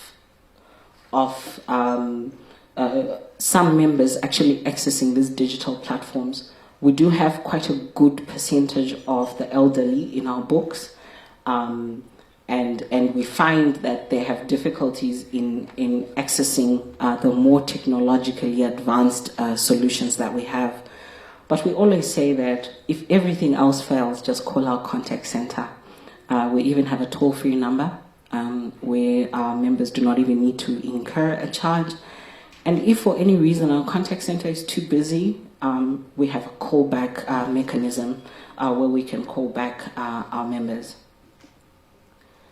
The other thing is increasing accessibility. Mr. Ngube again did talk about using USSD codes. Those are the *125 hashes on your phone where you do not necessarily need a smartphone to access service. We do not have that yet. Right now we rely mainly on the apps and our web portal, but we are working on USSD options. But as always, as I always say, we default to our contact center if everything else fails. We're also looking at fewer manual interventions. I think I gave the example of the claims that come to us electronically. They are processed much faster than the claims that come manually. So for us, the fewer manual interventions actually mean that our customers gain confidence in our solutions because they know that they actually work and they get the service that they need. The other thing we talk about is increasing reliability, which also talks in a bit to fewer manual interventions. We want our customers to know that, if you get in touch with us, whether on the web portal or on email, on Facebook, you will get the service that you need. And the last thing I put there is repeat. And I think I did allude to it in that technology is moving very fast, very, very fast. And that's why we're actually entering into a phase 2 where we're even upgrading our systems even more. These are some of the examples that we have for digital engagement and experience for our members. The first one there is our website. You can consult a doctor online, you can place your booking, and you can have an online consultation with our doctors. So it's particularly pushed by the COVID pandemic, where we were pushed to develop this solution so that we have these solutions for our members. We're very proud of this one as well because it is developed in-house. The login, that is over here, talks to the web portal that our members can actually use to access their account other than the app. And they can also, we're working on them being able to actually access their lab results online. We also have a Join Us button where you can actually log in your application to join us, and our customer services team will take care of you. That is our web portal, which is manned by our customer services desk, which is online. That is our CMAS app that we launched. The contact center talks to the availability of our engagement using the human interface. And like I alluded to earlier, even though it's a human interface, they do still rely quite heavily on the machines in the back end to be able to give the proper service. We recently launched what we call the CMAS Vax app. This is our vaccination app for our members, where they can actually book online at a preferred site, at a preferred location. And the nice thing with this one is that I think the previous speakers, I can't find him, he did talk about some clients can wait 10 minutes and not be happy with the service, but are willing to wait 2 hours at another place. I think some of our members are the type that do not even want to wait 10 minutes. And this is the reason why we introduced the app for the vaccination sites. because we try and manage the numbers. We try and manage the numbers at each vaccination site so that members do not have to wait too long before they get their vaccination. We also recently launched the Medic Express app, which is where we deliver medicines to our members' doorstep, and we're working on payments online. The nice thing with the payments online is another pain point for our customers, where they would pay but have to submit their proof of payments via email. What this solution brings for us is actually allowing them to immediately credit their account. So if you're at a doctor and you pay using the linked systems, the suspension is actually immediately lifted. What are we still learning? And this is my second last slide, I think. We are learning that there is need for ease and options for access.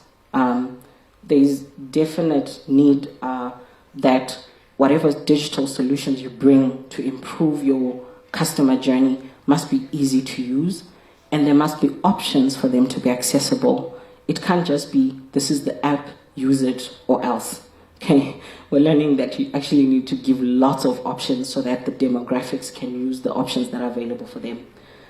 We're also learning that information with fewer clicks or touch points as possible gets buy-in from customers. So, do not complicate your solution. If someone goes onto our website and all they want to do is to find out about our packages, it should be at most 3 clicks away. Otherwise, the person will leave out of frustration because of the complexity of the digital solution. We're also learning that there is need for transaction conclusion on a single platform, and that is convenience. Customers require that when they get in touch with us on a one platform, be it Facebook, be it WhatsApp, be it the web portal, they want to conclude the transaction when they close that communication. They don't want to be referred. I believe one talked about one being referred to the website. They do not want that. Close my issue at the point that I've talked to you about. The other thing we're learning is stakeholder engagement is key to success. You can always come up with a solution, but if you do not engage your stakeholders, you will just provide a solution for your own back-end use that your stakeholders will not use. The last thing that I want to talk about is the need to continuously evolve. The digital front is moving very, very quickly. It is quickly evolving. Solutions are coming on hand much faster than we think. And a solution may work today, but it will not necessarily work 2 years from now. This is an example. This is an example of one of the ways that we engage our stakeholders. It's only a minute long, and this is the last thing that I will share with you. We call this lady Masiza. Masiza is Ndebele for one who comes from the family of helping. Usiza is to help. And she is our virtual assistant. As I'm sure you've seen many virtual assistants around, this is our CMAS one, and she's introducing the CMAS Vax app.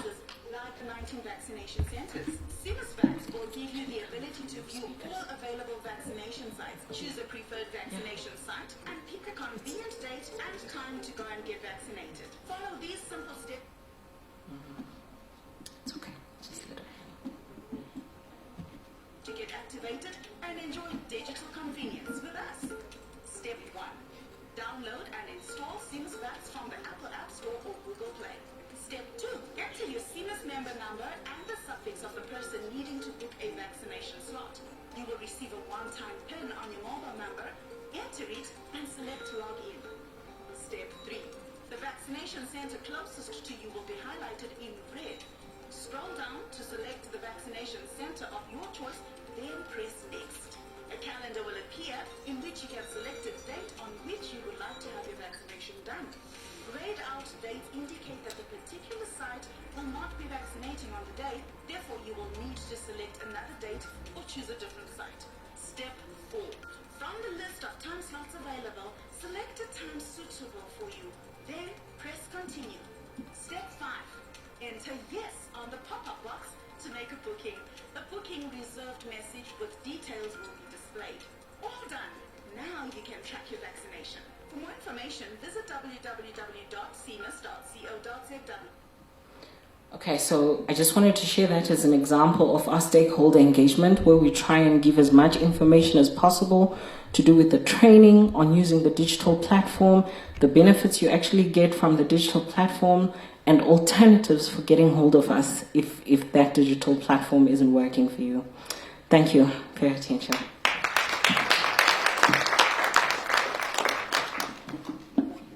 Yeah, thank you. Providence Mugai is my name. Maybe let me just introduce myself from the B2B side of Econet. I'm sure if you look around, you see a brand called Econet Business Solutions. To your left there, you can see it. To your right, you can see it.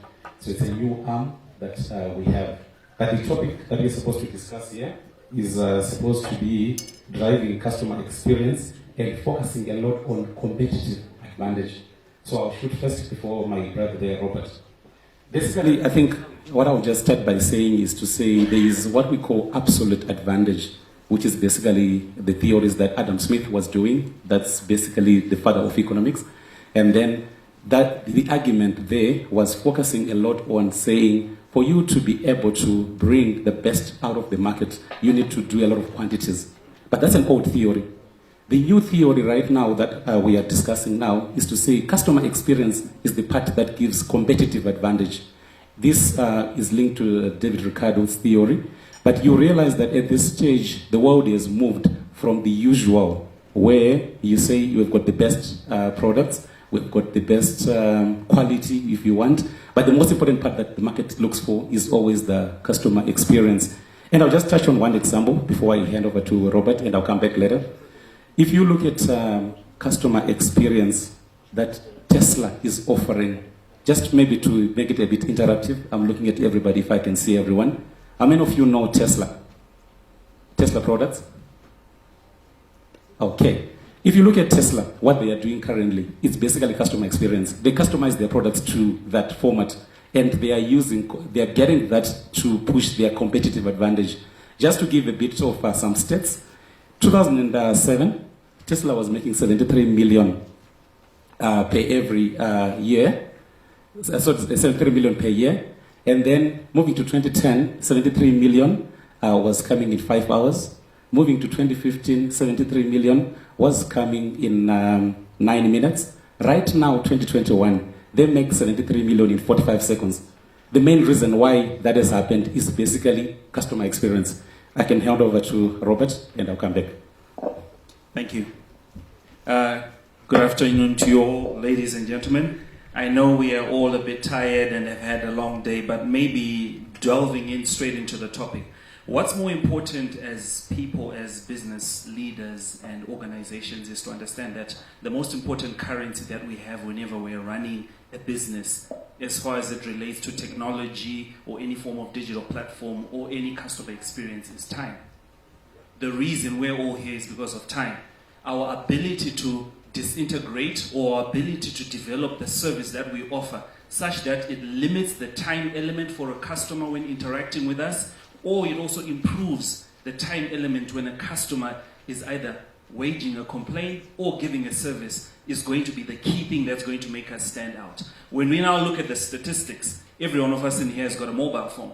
According to Google, as of this year, 80% of people expect feedback within 5 minutes once they touch their phone, depending on whatever website they go into or whichever website they're going to visit or whichever phone call or interaction that they're going to have. So what does that then mean? It then means that one of the key things that's going to make you stand out as a business is you want to make sure that the touch points that speak to your business excel and express the importance and the eloquence of customer experience.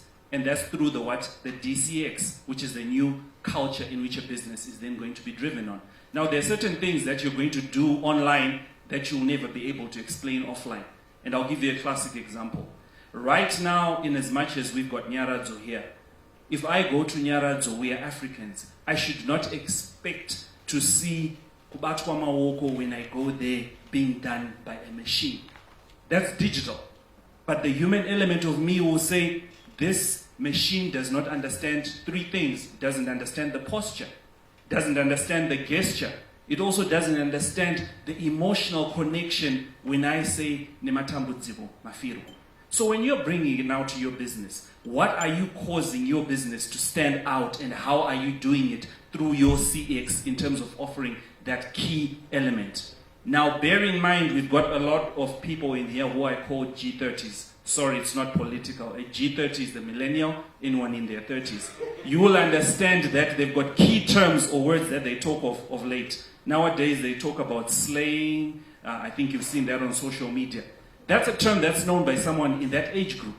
But what's a term used by someone in their 50s, in their 60s? So in as much as we build a robust system which speaks to customer experience and also managing it through the digitization platforms, we always have to understand two things. Everyone is going to get old, but every connection that happens with the customer has to speak to that specific metadata that's being correlated or being collected for that specific individual. I'll leave it there for now. Yeah, thanks. Maybe I can continue just a bit more on the same topic. I like the part where he speaks about Nyarazo, that it has to be human. Giving another example, I also want to ask another question. How many of us know Tata cars? I like the, so there's someone who hasn't raised their hand. Maybe they don't know what a Tata is, right? I'm not saying I'm not driving Tata, but how many know the car? You know, there's a car called Tata Sumo that was named after a man called Sumat Mugabe.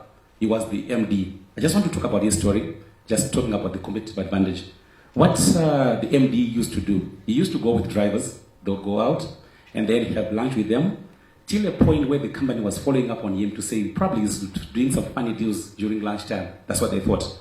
Only to see that is he goes into a Tata truck with a driver, but he was the MD, only to drive for an hour or two with the driver to just ask, what is the problem with this car? The driver says, I don't like the comfort, I don't like that. They improved the car till a point where after he was gone, they then named one of the cars Tata Sumo. If you just quickly Google it, you see a Tata Sumo, and the story is all over there. So customer experience is very critical. Many a times people say, I'm the MD, I'm the CEO. You know, our titles are there, but they are not important when it comes to customer experience. Anybody can serve anyone. All you need is competitive advantage. I know of a company, which I work for, where anyone in the system can go and serve a customer. You don't need to say you're an account manager. Anyone is an account manager in that company, which is what I work for, Econet. You can see our CEO going to serve someone out there. And it happens in our company, depending on the issue and how big it is. And just to also touch on something that I hinted on when we were talking about CMAS, we also zero rate apps. And for that to happen, we need to talk to someone who can make a decision. But we also need to talk to someone who understands the decision. We also need to talk to someone who's at the gate, who understands how data is expensive to that person, and they'll understand it more. So that's the game that we play. And over to you, brother. Thank you. So he's talking about what we call the feedback loop.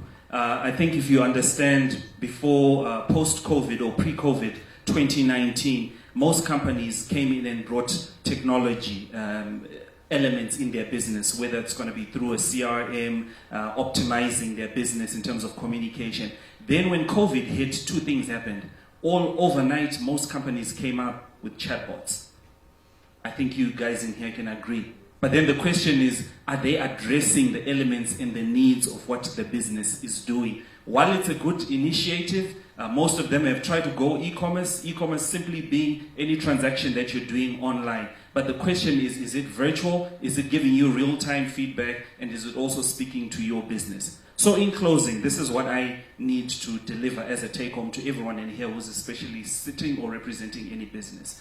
In any fiber, or which we talk about as a human fiber, we've got what we call the 3 Qs of fiber. The first one, which you all know, is the intelligence quotient, the IQ. The second one is the EQ.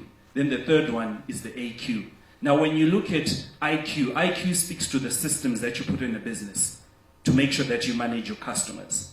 The EQ speaks to the elements which drive the business in terms of how you engage emotionally.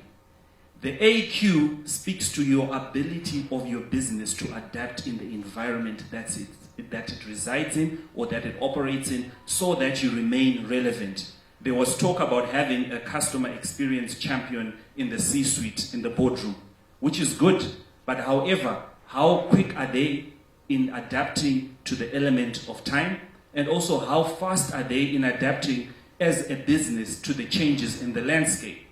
2 years ago, it was not very important to be digitally present, but now digital communication has become the key, especially for having meetings or virtual meetings. We're possibly going to go into another wave early next year, as with everywhere else in the world. But that's not going to stop the efficacy or the elements of business continuously progressing. So what we need to understand as a business is to say, when we marry technology, which is IQ, and we marry the human element, which is the EQ, we then need to also understand what is our AQ, how adaptable is our business in this current environment. And I'll share with the closing story. There's a platform which we all know here in Zimbabwe, which we use for banking, and it's a bank, as a matter of fact. I wouldn't want to name the bank in case it might be taken in the wrong context. But this is what happened. I lost my bank card, and 3 transactions after I lost my bank card, after I reported to them that it was lost, money was taken out of my bank card. I then reported to that specific bank. They assured me that everything was done to mitigate that. A 4th transaction then happened 4 days later after money was lost from my bank card. A police report, everything was done, filed. So this is what I then did. Went to customer care, was put on hold for quite a number of times, went and asked to see the key manager. You know the whole story. We're in lockdown, we cannot have face-to-face interactions. I went on social media and I told them exactly what happened. Guess what? Didn't take them more than 4 minutes to call me back and ask me to take down that information simply because I was hurt, I was frustrated. So why is AQ key for you as a business? Depending on the customer that you engage, depending on who your core customer is as a business, you need to understand how they communicate and how they sell or interact with your business. We're all in business for money. But at the end of the day, we need to make sure that the platforms that we provide for that key customer is the one that we specifically put our focus in managing how our business transacts. Thank you. Yeah, thank you. Maybe as I also maybe get to the last thing that I want to say, maybe building on what he said. You know, talking about digital products, if you look at the current scenario that we are in, many companies are moving from analog to digital. And I would want to declare and say this clearly. Those who don't move are going to be extinct. They'll be gone. They'll be dinosaurs in a very short time. And we'll get to a point where we then read about them and our kids will wonder, there was a company like that. It's distinct. It's a dinosaur. We even probably want a Jurassic Park for us to be sure that we can see their brands that they used to have that time. Look, talking about that, you know, we are launching what we are calling proximity marketing, which is linked to this current scenario that we are in right now, where you can get to a point, a shopping mall, you just scan using your phone, you get all the adverts that the company is doing on that day. You stop them if you don't want them. But if you want them, you just see. That's exactly where the world is going. So we are going to a point where print media, even after COVID, can be closed. I see a lot of people who have done this branding might say, what are you talking about? If they continue in that mode and they don't come to things like we are now launching, like proximity marketing, very soon they'll be extinct and they'll be dinosaurs. But for now, they are still okay. Thank you.